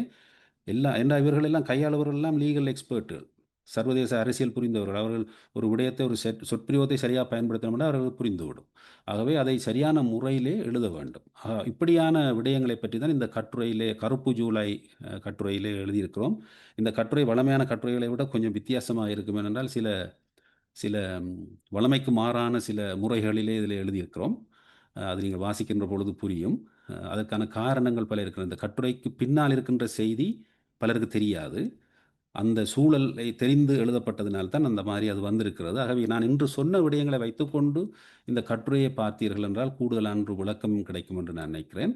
ஆகவே இதை இறுதியில் 4 கோரிக்கைகளையும் ஆங்கிலத்திலே 2-3 வரிகளில் இதை விட இன்னும் அழகாக எழுதலாம். நான் இப்போ இந்த கூட்டத்துக்கு முதல் தான் அவசரமாக இதை நேற்று ஒருவருக்கு அனுப்பியிருந்த ஒரு இதன் அடிப்படையில் இதை போட்டிருக்கிறேன். ஆகவே இப்படியான முறையிலே சிந்தித்து நாங்கள் செயற்பட வேண்டும். இந்த அறிவை பரவலாக்க வேண்டும். தமிழ்நாட்டிலேயும் இந்த அறிவு பரவலாக்க வேண்டும். வெறும் கோஷங்களாக இன அழிப்பு என்று சொல்லி வெறும் கோஷமாக மட்டும் அதை வைத்திருக்காமல் அது ஒரு சட்டபூர்வமாக அது என்ன குற்றம், ஏன் அது இன அழிப்பல்ல, இது ஏன் இன அழிப்பு என்று பிரித்து பார்க்கின்ற அறிவு இருந்தால்தான் எங்களுடைய இன அழிப்புக்கான நீதியை நோக்கி நாங்கள் சரியாக பயணிக்க முடியும் என்ற விடயத்தை சொல்லி நிறைவு செய்கிறேன். வணக்கம். நன்றி அண்ணன்.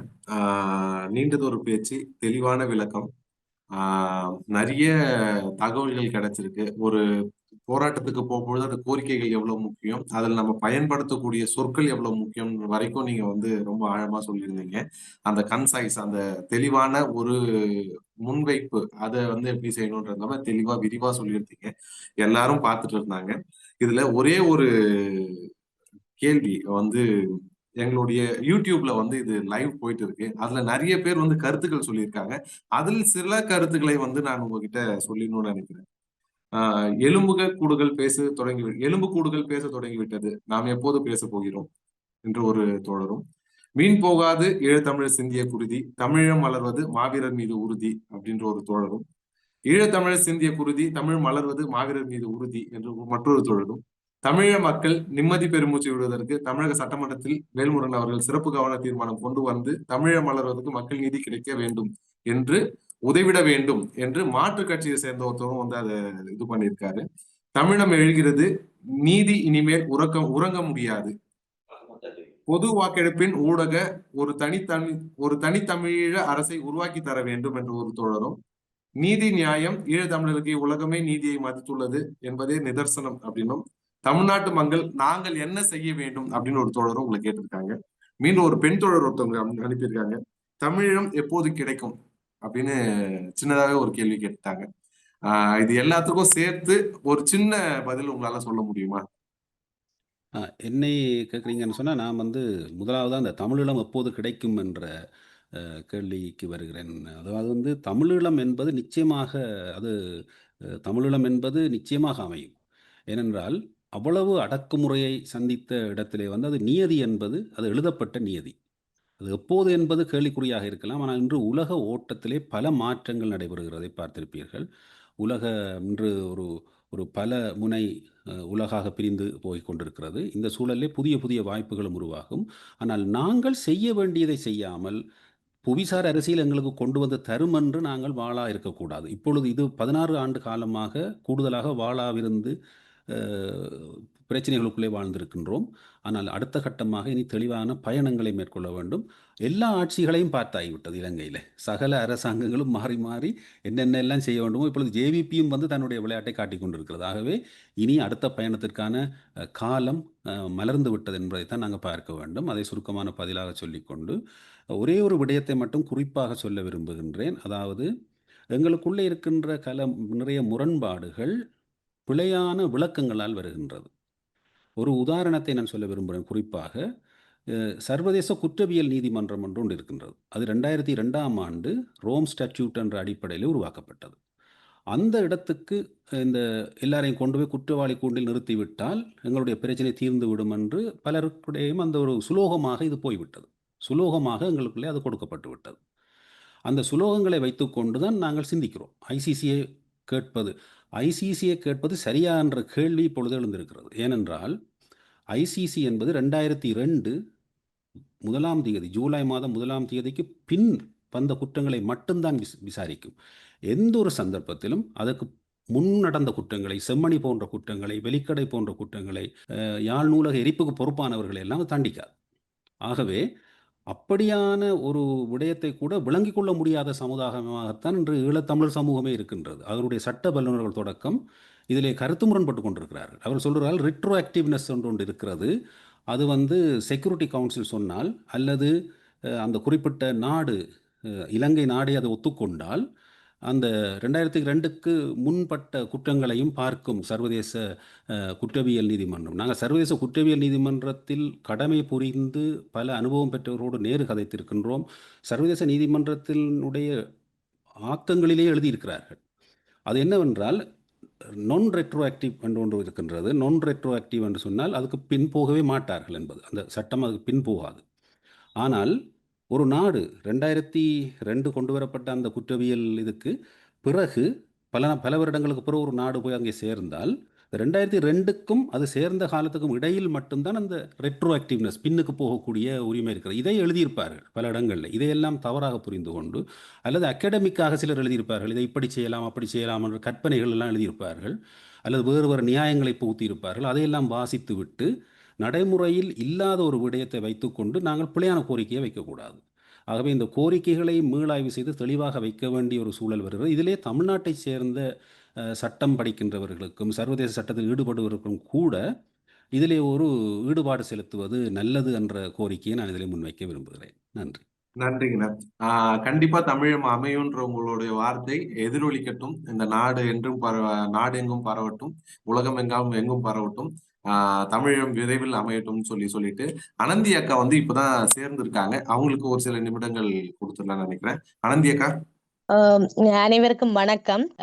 உண்மையில இப்ப நேற்று வரை செம்மணியில 90 எலும்புக்கூடுகள் கிடைச்சிருக்கிறதாக செய்திகள் வந்து கொண்டிருக்குது. மிகவும் என்னென்றால் எனக்கு அந்த செய்திகளை பார்க்கறதுக்கு மனதுக்கு கஷ்டமா இருக்கிறது என்னென்றால் குழந்தைகள் நிறைய பேருடைய எலும்புக்கூடுகள் இப்ப அதுல வந்திருக்குது.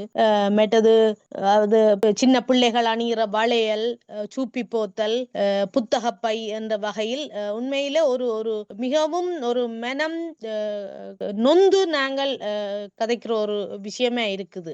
அடுத்து என்ன வரப்போகுது என்ற ஒரு ஆதங்கமும் ஏக்கமும் எங்களுக்கு. உண்மையில இந்த செம்மணி புதகுழி என்றது இன அழிப்புக்கான ஒரு ஆதாரமா இருக்கு. உண்மையில அத எங்கட உள்நாட்டு ஊடகங்கள் அதை டாக்குமெண்ட் ஆக்குறத விட ஒரு சர்வதேச ஊடகம் அதை ஒரு டாக்குமெண்ட் ஆக்க வேணும். ஏனென்றால் அதுதான் எங்களுக்கு ஒரு பக்கபலமாகவும் நல்ல ஒரு பிடியாகவும் இருக்கும்.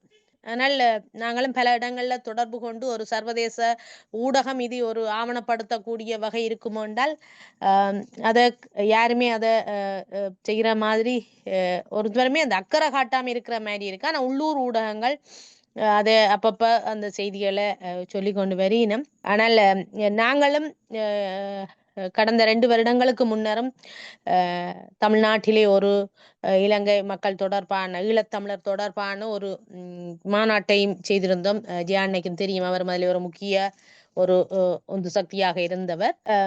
ஆனால் அந்த தீர்மானங்கள் நிறைவேற்றப்பட்டு அங்கு வாசிக்க வேல்முருகனையும் ஒரு முக்காத்திரமான பங்களிப்பு அதுல செய்திருந்தவர். ஆனா அது கங்காலே அது நகரே இல்லை. ஆனா உண்மை எங்களுக்கும் நாங்கள் ஈழத்துல இருந்து வந்து அந்த மாநாடுகளை நாங்கள் செய்கிறத விட தமிழ்நாட்டில இருக்கிற வேல்முருகனை போன்ற ஈழத்தமிழர்களுடைய கரிசனை கொண்டவர்கள் அதை நகர்த்தி கொண்டு போவதுதான் ஒரு அழுத்தத்தை கொடுக்கும். உண்மையில தமிழ்நாட்டினுடைய அழுத்தம் இந்திய அரசனுடைய வெளியுறவு கொள்கையில மாற்றத்தை கொண்டு வந்து அதனூடாக ஈழத்தமிழர்களுடைய நலனை பாதுகாக்கக்கூடிய அல்லது அவர்களுடைய உரிமையை வென்றெடுக்கக்கூடிய ஒரு உந்து சக்தியாக அவர்கள் இருக்க வேண்டும். இன்னும் ஒரு கவலை, ஜெயலலிதா அம்மையார் எங்களுடைய இன அழிப்பு தொடர்பான ஒரு தீர்மானத்தை நிறைவேற்றிய பின்னர் அது அங்கால நகரே இல்லை, செயல் வடிவத்துக்கு போக இல்லை, தீர்மானமாகவே இருந்தது. நாங்கள் அந்த தீர்மானத்தை கூட கௌரவ சிவாஜிலிங்கமும் நானும் ஐக்கிய நாடுகள் சபையிலேயும் அதை கொண்டு போய் கொடுத்திருந்த நாங்கள். உண்மையில நாங்கள் எதிர்பார்க்கிறோம். இன்னும் இன்னும் அது அந்த பக்கம் தமிழ்நாட்டிலே எங்களுக்கான ஒரு ஒரு பலமான ஆதரவு தள வேலைகளை நீங்கள் கொண்டு போக வேணும். இன்றைக்கு உண்மையில மகிழ்ச்சியா இருக்கு. என்னன்னா நீங்கள் இப்படியான ஒரு விஷயத்த ஒரு கொண்டு வந்து ஈழத்தமிழர்களுக்கு ஆதரவாக ஒரு உந்து சக்தியாக உயிரோட்டமாக அந்த பிரச்சனையை கொண்டு போறீங்கன்றது உண்மையில நான் தொடர்ச்சியாக நான் இந்திய தமிழ்நாட்டு அரசியலை பார்க்கிறேன். எப்பவுமே எங்களோட ஈழத்தமிழர்களுடைய விஷயங்களை ஒரு மிகவும் ஒரு கரிசனையோட கொண்டு போற வேல்முருகனோட எங்களுக்கு நிறைய மரியாதையும் மதிப்பும் இருக்குது. இந்த முறையும் இந்த செம்மணி தொடர்பான ஒரு மாநாட்டையும் அவர் செய்ய இருக்கிறதும் எங்களுக்கு ஒரு நம்பிக்கையை கொண்டு வந்திருக்குது. ஆனபடியே நாங்கள் எங்களுடைய முழு ஒத்துழைப்பும் ஆதரவும் இந்த ஈழத்தமிழர்களுடைய ஒரு நியாயமான அரசியல் தீர்வு எட்டுவதற்கு நாங்கள் தொடர்ச்சியாக பயணிப்போம். நன்றி அக்கா. அங்க நாட்டுல இருந்து என்ன நடக்குது தொடர்ந்து அதை பார்த்துட்டு இருக்கீங்க. அந்த வலி சுமந்த வார்த்தைகள் வந்து உண்மையாவே எங்களை எல்லாரையுமே வந்து கொஞ்சம் நகர்த்ததான் செய்யுது. பங்கேற்றதுக்கு நன்றி அக்கா. தொடர்ந்து தமிழ்நாட்டில் சட்டமன்றத்திலும் சரி, வெளியில செய்திகளிலும் சரி, தனி மனிதர்களாக சந்தித்தாலும் சரி, இங்கு இருக்கக்கூடிய சட்டமன்ற உறுப்பினர்கள் ஒருவரான வேல்முருகனை வந்து தொடர்ந்து தமிழகத்திற்கான பெரும் அக்கறையை கொண்டு நகர்த்திட்டு இருக்காங்க. அது நேரடியா ஊடக வெளிச்சத்திலேயும் சரி, ஊடக வெளிச்சம் இல்லாமலும் அதை தொடர்ந்து செய்துட்டு இருக்காங்க. அதன் அடிப்படையில வந்து இந்த ஒருங்கிணைப்பை வந்து நாங்க தமிழர் வாழ்வை கூட்டமைப்பு வந்து செய்திருந்தோம். அதுல பங்கேற்றதுக்கு முதல்ல நான் வந்து வேல்முருகனுக்கு நன்றியை சொல்லிடுறேன். அதனூடாக இன்று நாம் பேசிய கலந்துரையாடல்கள்ல கண்டிப்பா அண்ணனுக்கு சில கருத்துக்கள் வந்து இருக்கும் நாங்க நம்புறோம். ஏற்கனவே இன்னைக்கு இருக்கக்கூடிய தமிழ்நாடு அரசு கிட்ட பல கோரிக்கைகளை வந்து ஈழம் சார்ந்த கோரிக்கைகளை தொடர்ந்து வேல்முருகனை வைத்துட்டு இருக்காங்க. அதனால அவருடைய கரங்களை வந்து பற்றி கொண்டு நாங்களும் கூட இளையவர்கள் நாங்க தமிழகத்துல கூட வந்து ஈழம் சார்ந்த வேலைகளை தொடர்ந்து செய்ய நாங்க விரும்புறோம். திரு வேல்முருகன் அவர்கள் வந்து இந்த கலந்துரையாடல் சம்பந்தமாக இன்னி ஈழம் சம்பந்தமாக என்ன செயல்பாடுகளில் தமிழக வாழ்மை கட்சி இருக்க போகுதுன்னு சொல்லி ஒரு விரிவா சொன்னாங்கன்னா நல்லதா இருக்கும்னு நினைக்கிறேன். நன்றிங்க. அண்ணன் வேல்முருகன் பேச. அனைவருக்கும் வணக்கம்.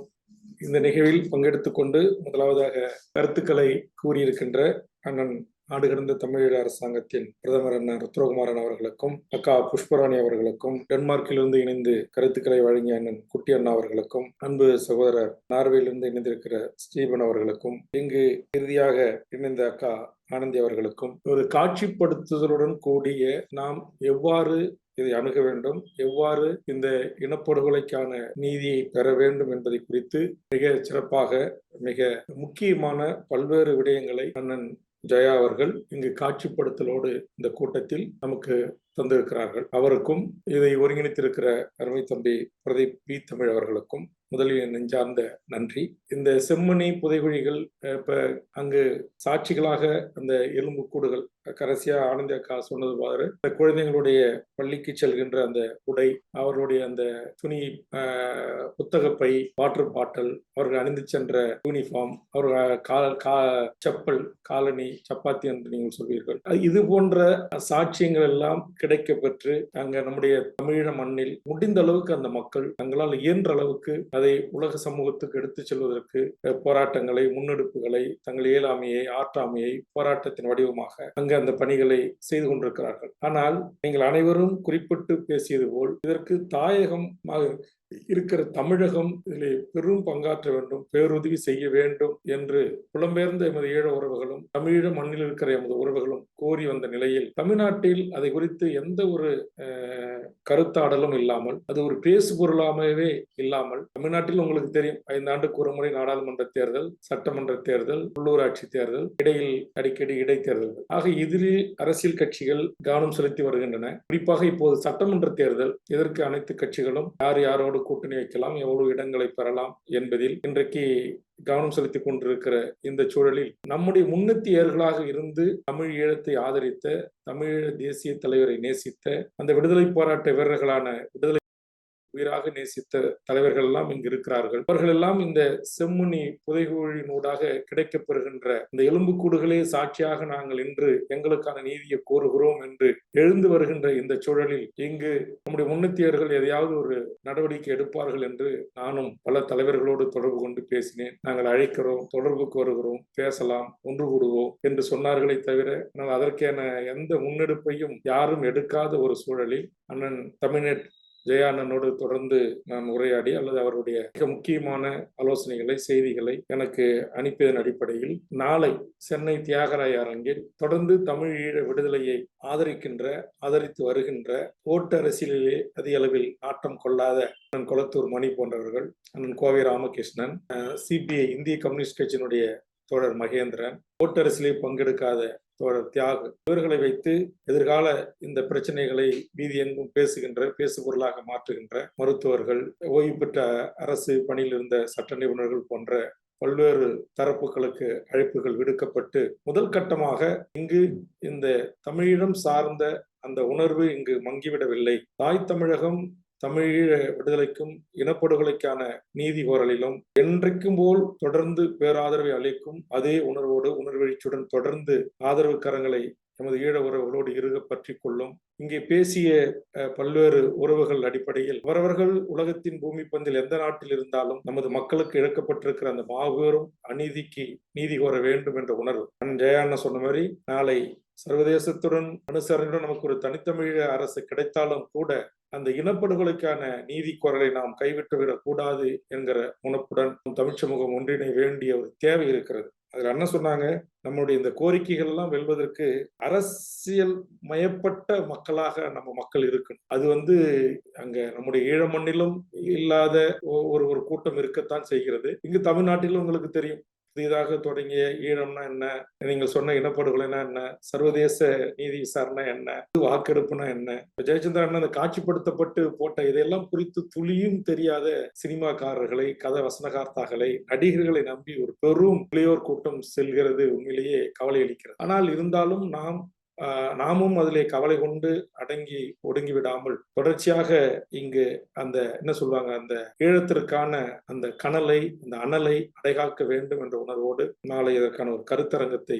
நாங்கள் ஒழுங்கு செய்கிறோம். அண்ணன் காசி ஆனந்தன் அவர்களை கூட அழைத்தேன். அவர் நான் இதில் கலந்து கொண்டால் வேறு விதமான பிரச்சனைகள் வரும் என்று சொன்னார். உடல்நிலை பாதிக்கப்பட்டு மருத்துவ சிகிச்சைக்கு வருகின்றிருக்கிற அண்ணன் சிவாஜிலிங்கம் கூட முடிந்தால் பங்கேற்கிறேன் என்று சொல்லியிருக்கிறார். ஆக எங்களை பொறுத்தவரையில் தமிழ்நாட்டில் எமது மக்கள் அனைவருக்குமே, பெரும்பான்மையான மக்களுக்கு ஈழம் நம்முடைய தொப்புள் கொடி உறவுகள். அங்கே 1951 48 தொடக்கத்திலிருந்து சுதந்திரத்துக்கு பிறகு 51 தொடர்ச்சியாக பல்வேறு இனப்படுகொலைகள் தொடர்ந்து நடந்து வருகிறது. அந்த மக்களுக்கு ஒரு சுதந்திரமான தனித்தமிழ் அரசு உருவாகவில்லை. அந்த மக்கள் படுகிற பாரிய அந்த துன்பத்திற்கு நீதி கோரலை நாம் பெற்றுத்தர முடியவில்லையே என்கிற ஒரு ஏக்கம், ஒரு இயலாமை தமிழ்நாட்டில் அனைவருக்கும் இருக்கிறது. அதை அவ்வப்போது அண்ணன் ஜெயச்சந்திரன் போன்றவர்கள், நம்முடைய அண்ணன் உத்ரா போன்றவர்கள், அண்ணன் குட்டி போன்றவர்கள், புஷ்பராணி அக்கா போன்றவர்கள், ஆனந்தி போன்றவர்கள், நான் உங்கள் அனைவருக்கும் நான் முன்வைப்பது ஸ்டீபன் போன்றவர்கள் அனைவருக்கும், இன்னும் பல்வேறு புலம்பெயர்ந்த அமைப்புகள் எல்லாரிடத்திலும் இருக்கின்ற தலைவர்கள் அந்த உணர்வு இருக்கிறது.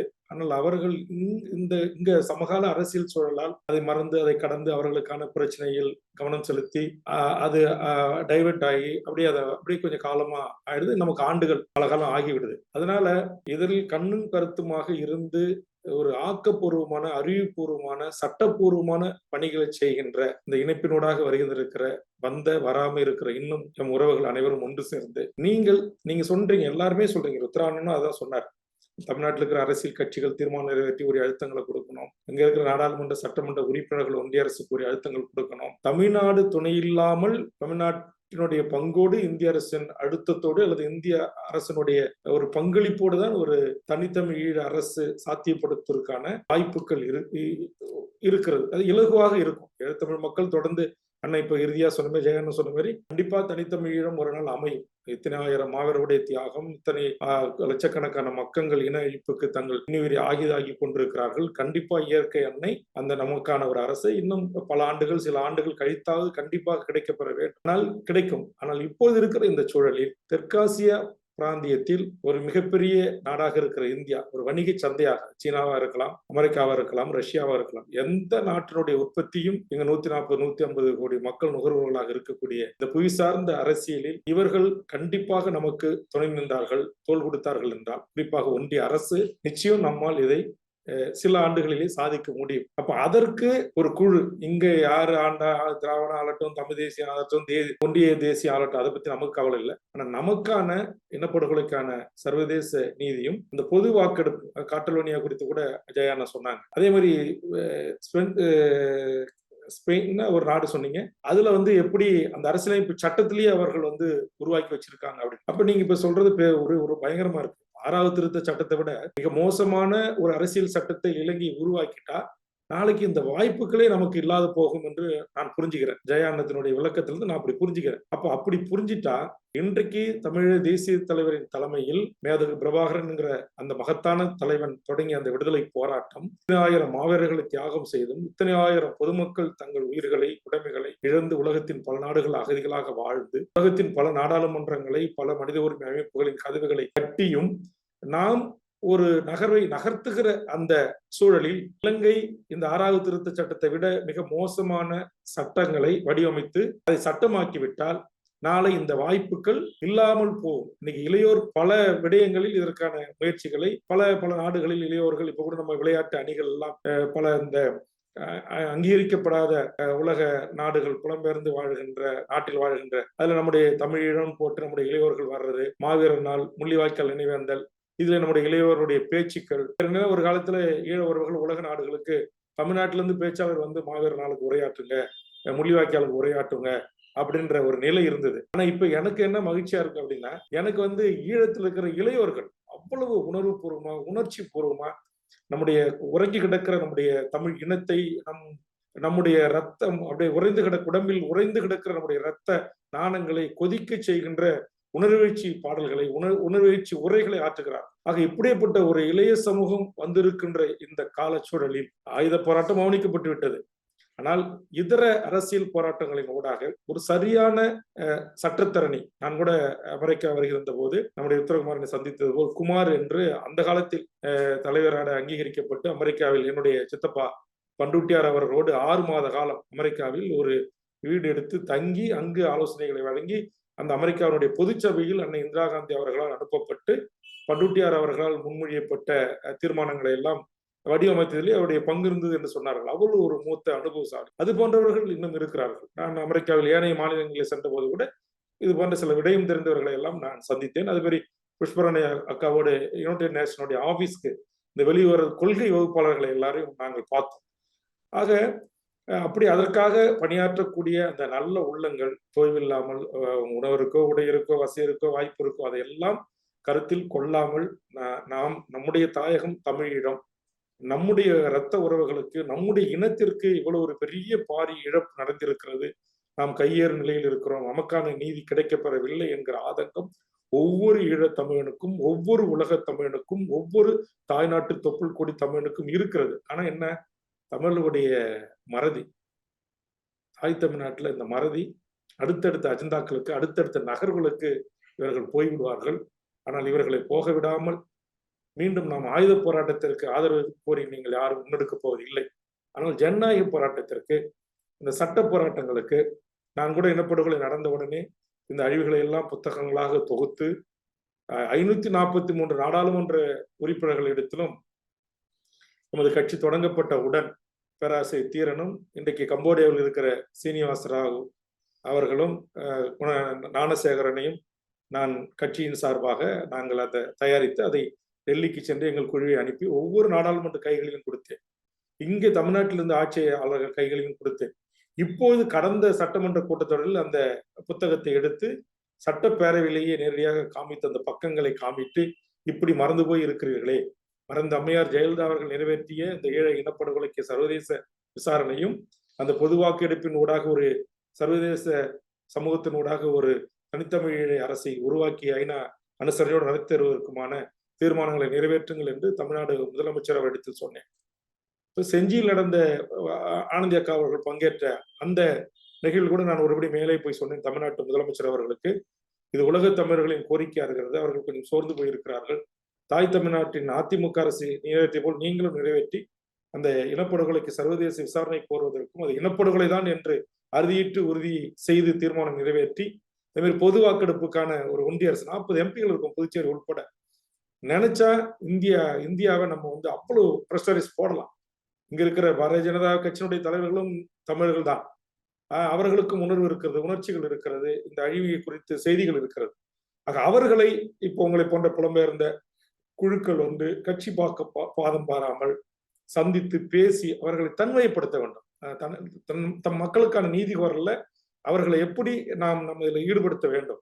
இப்போதே நம்ம அண்ணவங்கெல்லாம் நான் சந்திக்கிறேன். இன்னைக்கு இந்த ஜூம் மீட்டிங்கோட சந்திக்கும் போது எனக்கு வந்து சரி நம்ம அப்படியே விட்டுட்டுமே நம்ம ஏதாவது செய்யணும் அப்படின்னு தோணுது.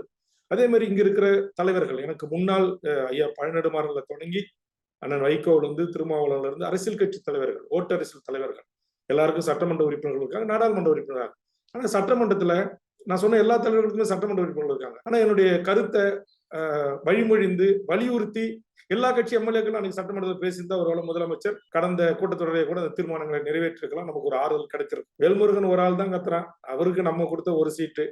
அப்ப அதற்கான அந்த வேல்யூ, இந்த முக்கியத்துவம் என்பது நான் அப்பதான் சொன்னேன், நீங்க எனக்கு சட்டமன்றத்திலையும் முக்கியத்துவம் கொடுக்க மாட்டேன்றீங்க.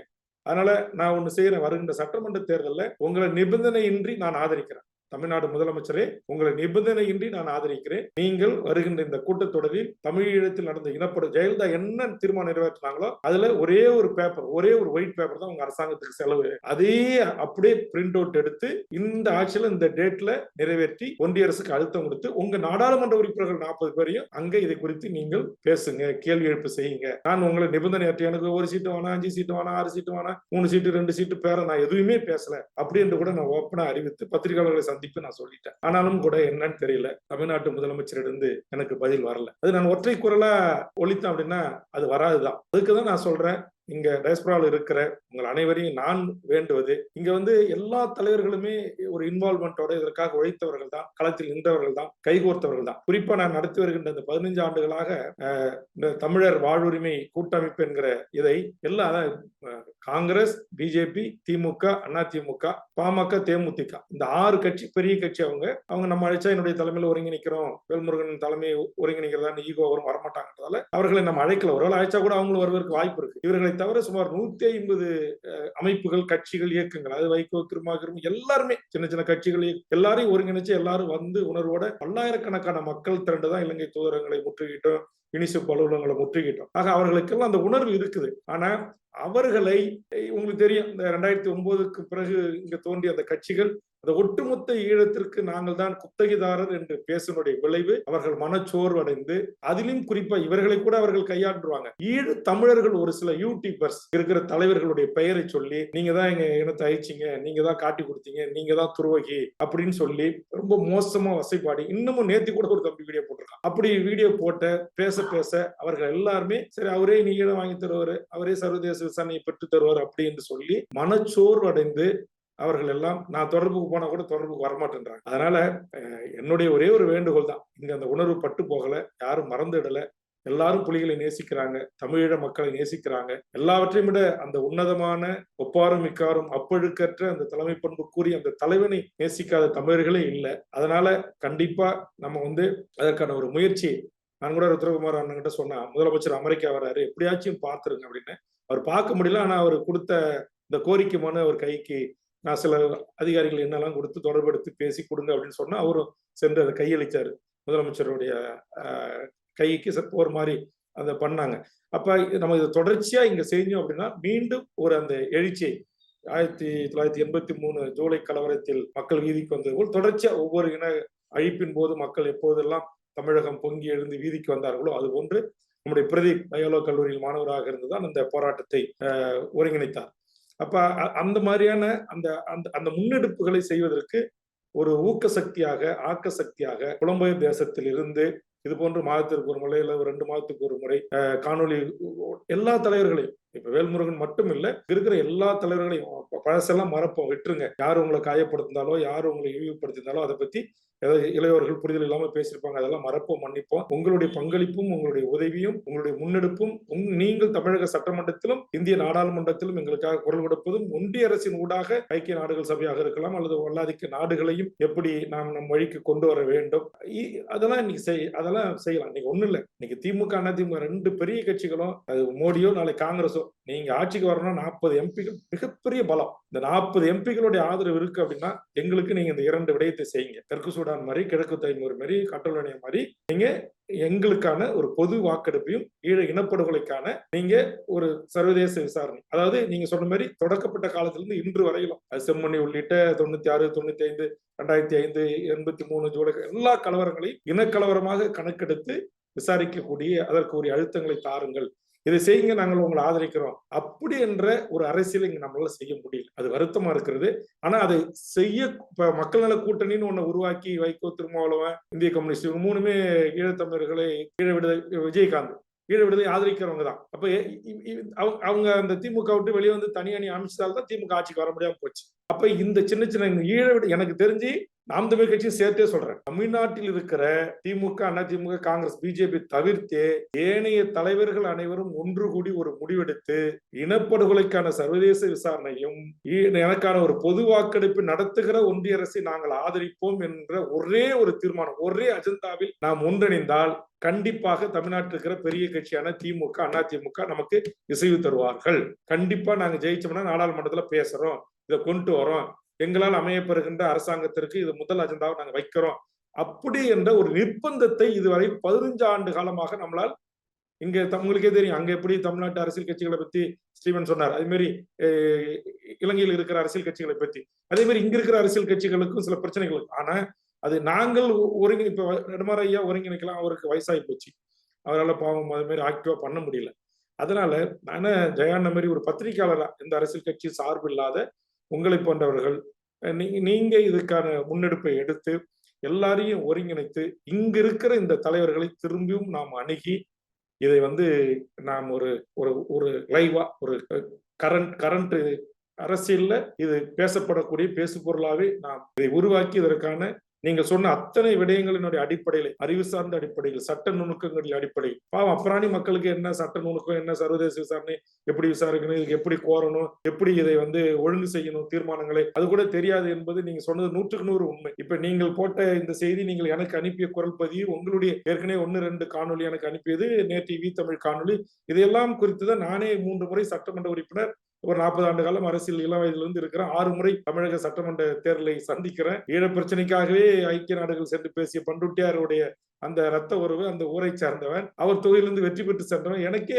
அவ்வப்போது புதிய செய்திகள் கிடைக்கிறது. அதனால கண்டிப்பாக புலம்பெயர்ந்து வாழ்கின்ற ஈழ தமிழர்களுக்கும் சரி, இளையோருக்கும் சரி, இதற்காக நீங்க சொன்ன மாதிரி ICCA, ISS, ICS இப்படி பல பேர்ல இருக்கு, அதெல்லாம் புரியாதுதான். அதை உங்களை போன்றவர்கள் இளைய தலைமுறைக்கு புரிய வைத்து அவர்களை இன்வால்வ் படுத்தி அவர்களை ஒருமுகப்படுத்தி கண்டிப்பாக இந்த அத்தனை நியாயமான கோரிக்கைகளையும் நாம் வென்றெடுக்க அனைத்து உணர்வுபூர்வமான நடவடிக்கைகளையும் செய்ய தமிழகம் தயாராக இருக்கிறது. அதை சரியா அவங்களை நம்ம என்ன செய்யணும், அவங்கள டியூன் பண்ணணும், அவங்கள இதுல இன்வால்வ் படுத்தணும், அவங்க அந்த சோர்வாகி ஒதுங்காத அளவுக்கு பார்த்துக்கொள்ளணும். அதை மட்டும்தான் நான் இப்போதைக்கு உங்ககிட்ட சொல்ல முடியும். அல்லது இப்ப நீங்க இப்போ இணைந்திருக்கிற தலைவர்கள் இன்னும் இணைய தவறிய ஆளுமைகள் கூடி சரி நான் உங்களால என்ன முடியும், உங்ககிட்ட நாங்க இதை எதிர்பார்க்கிறோம், நீங்க இதை செய்யுங்க அப்படின்னு நீங்க எனக்கு சொல்லுங்க. அதை நான் இங்கு ஓட்டரசியலை தாண்டி நான் கூட என்னுடைய மாநாடுகள்ல, பொதுக்கூட்டங்கள்ல, தொலைக்காட்சிகள்ல சொல்றது, ஒரு 10% வாய்ப்பு இருந்தால்தான் நான் ஓட்டரசியல், பதிவு அரசியல், அது கூட வாய்ப்பு இருந்தால்தான் அப்படின்ற ஒரு நிலை. யார்கிட்டையும் போய் கெஞ்சிக்கிட்டு கதறிக்கிட்டு நம்ம நிக்க வேண்டாம். நம்ம மக்களுக்கான அரசியல்,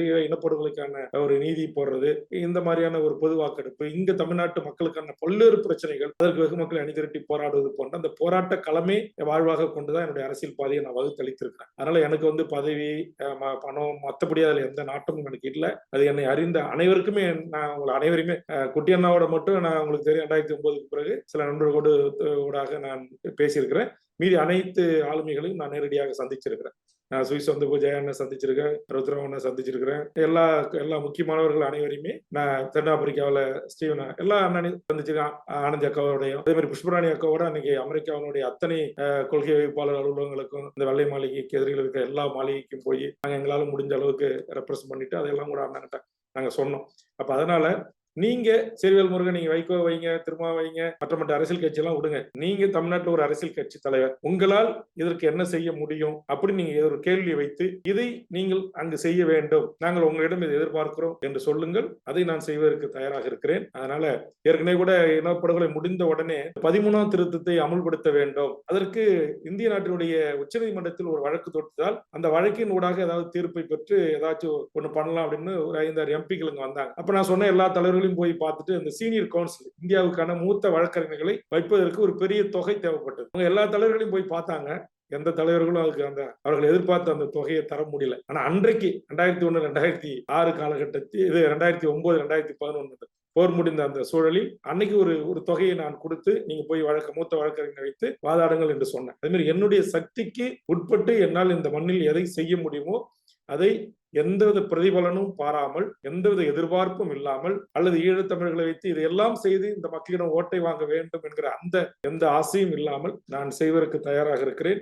இதில் சட்ட ரீதியாகவும் அனுபவ ரீதியாகவும் உலக நாட்டில் நடந்த இனப்படுகொலை, அதற்கான விசாரணை, அதற்கான பொறிமுறைகள் எப்படி அமைக்கப்பட்டது என்பதையெல்லாம் ஆழ்ந்து அறிந்து தெரிந்த உங்களை போன்றவர்களுடைய வழிகாட்டுதலோடு தாய் தமிழ்நாட்டில் அந்த பணியை நான் செய்வதற்கு தயாராக இருக்கிறேன். அதுலயும் இப்போது குறிப்பாக நான் இன்னும் கொஞ்சம் வலுவடைந்திருக்கிறேன். அதற்கு உங்களுக்கு தெரியும், இப்ப பல்வேறு தமிழ் தேசிய கட்சிகள் இருந்து இளைய தலைமுறையினர் எனக்கு பலம் சேர்த்திருக்கிறார்கள்.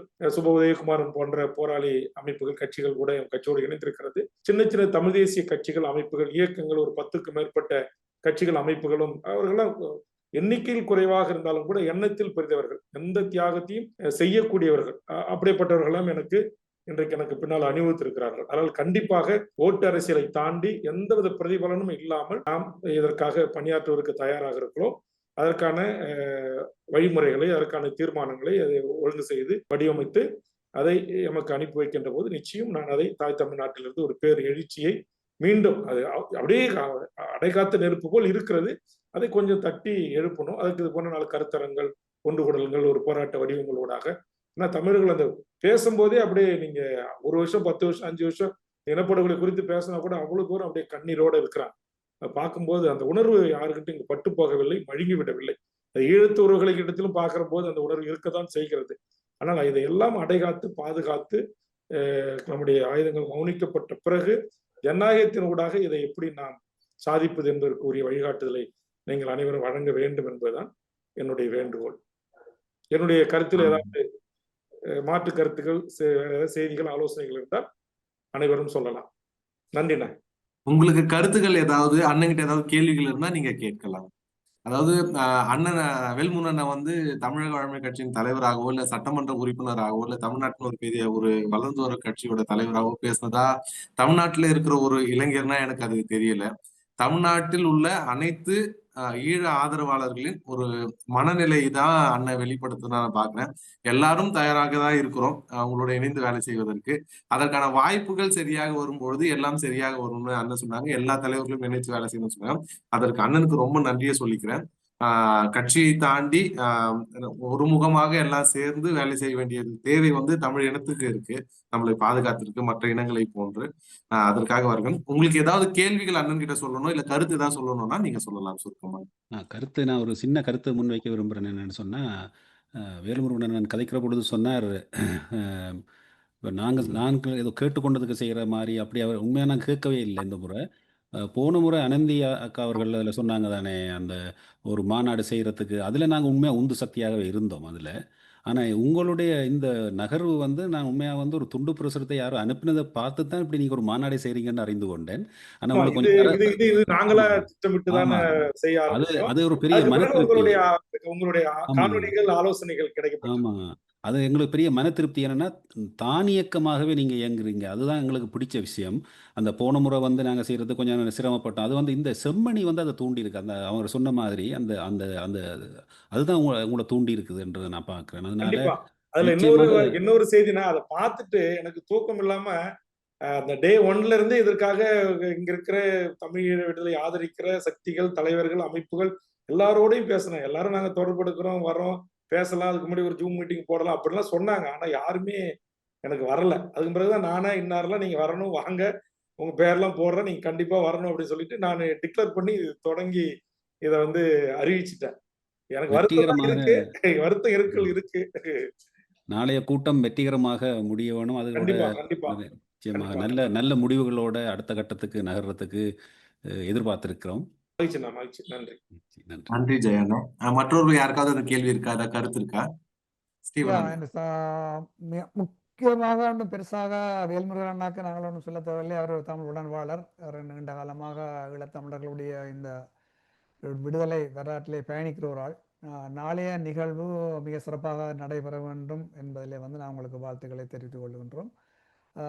நீங்கள் அடுத்த கட்டமாக நான் வேணுமென்றாக எழுத்து மூலமாக கூட நான் உங்களுக்கு அனுப்பி வைக்கலாம். அடுத்த கட்டமாக தமிழகத்தில் இருக்கின்ற அனைத்து, நீங்கள் பேசும்பொழுது அதை பேசியிருந்தீர்கள், தமிழகத்து அரசியல் கட்சிகள் அனைத்தையும் இணைத்து ஈழத்தமிழருக்கான தீர்வை தேடித்தர வேண்டியதும் உங்களுடைய பொறுப்பு என்பதையும் அதில் குறிப்பிட விரும்புகிறேன். மற்ற இன்னொரு விடயத்தை உங்கள் மனதில் போட்டு வைக்க விரும்புகிறேன். அந்த 13ஆம் திருத்த சட்டம் சம்பந்தமாக பேசியிருந்தீர்கள். அதில் நீங்கள் ஒரு மிக கவனமாக இருக்கணும். 13ஆம் திருத்த சட்டம் என்பது ஈழத்தமிழர்களுக்கு ஒரு விடிவை தரக்கூடிய சட்டம் அல்ல. அது பேசும்பொழுது மிக கவனமாக அதை ஆய்ந்து அந்த 13ஆம் திருத்த சட்டத்தில் இருக்கின்ற அந்த சட்டத்தை தலைவர் ஒத்துக்கலையா? அதை கையெழுத்து இல்ல. அப்ப சரி இதையாச்சும் பண்ணணும், குறைந்தபட்சம் அழிப்புக்கு உடனே ஒரு 5-6 எம்பிகள் சேர்ந்து சரி ஏதோ ஒண்ணு கேட்கறாங்க. 5 எம்பிகள் மக்களால் தேர்ந்தெடுக்கப்பட்ட தமிழ் தேசிய கூட்டமைப்பு தலைவரால் உருவாக்கப்பட்ட ஒரு கூட்டமைப்பினுடைய மூத்த எம்பிகள் நம்மளை அன்னைக்கு ஒரு பொருளாதார உதவி தானே கேட்கறாங்க. சரி அதை கொடுத்தா ஏதாவது நடக்காதா அப்படிங்கிற அடிப்படையில எல்லா தலைவர்களும் மறுதளித்த பிறகு நான் அந்த உதவியை செஞ்சேன். ஆனா அது நடக்கல. அதுக்காக ஆனா அந்த 13ஆம் திருத்த சட்டத்தை நானும் ஏற்கல, இயக்கமும் ஏற்கல என்பது எனக்கும் தெரியும். நன்றி. ஆமா, நன்றி நன்றி நன்றி நன்றி. தொடர்ந்து ஆனந்தி அக்கா இதை கை தூக்குனாங்க. ஆனந்தி அக்கா கேக்குதா? கேக்குது.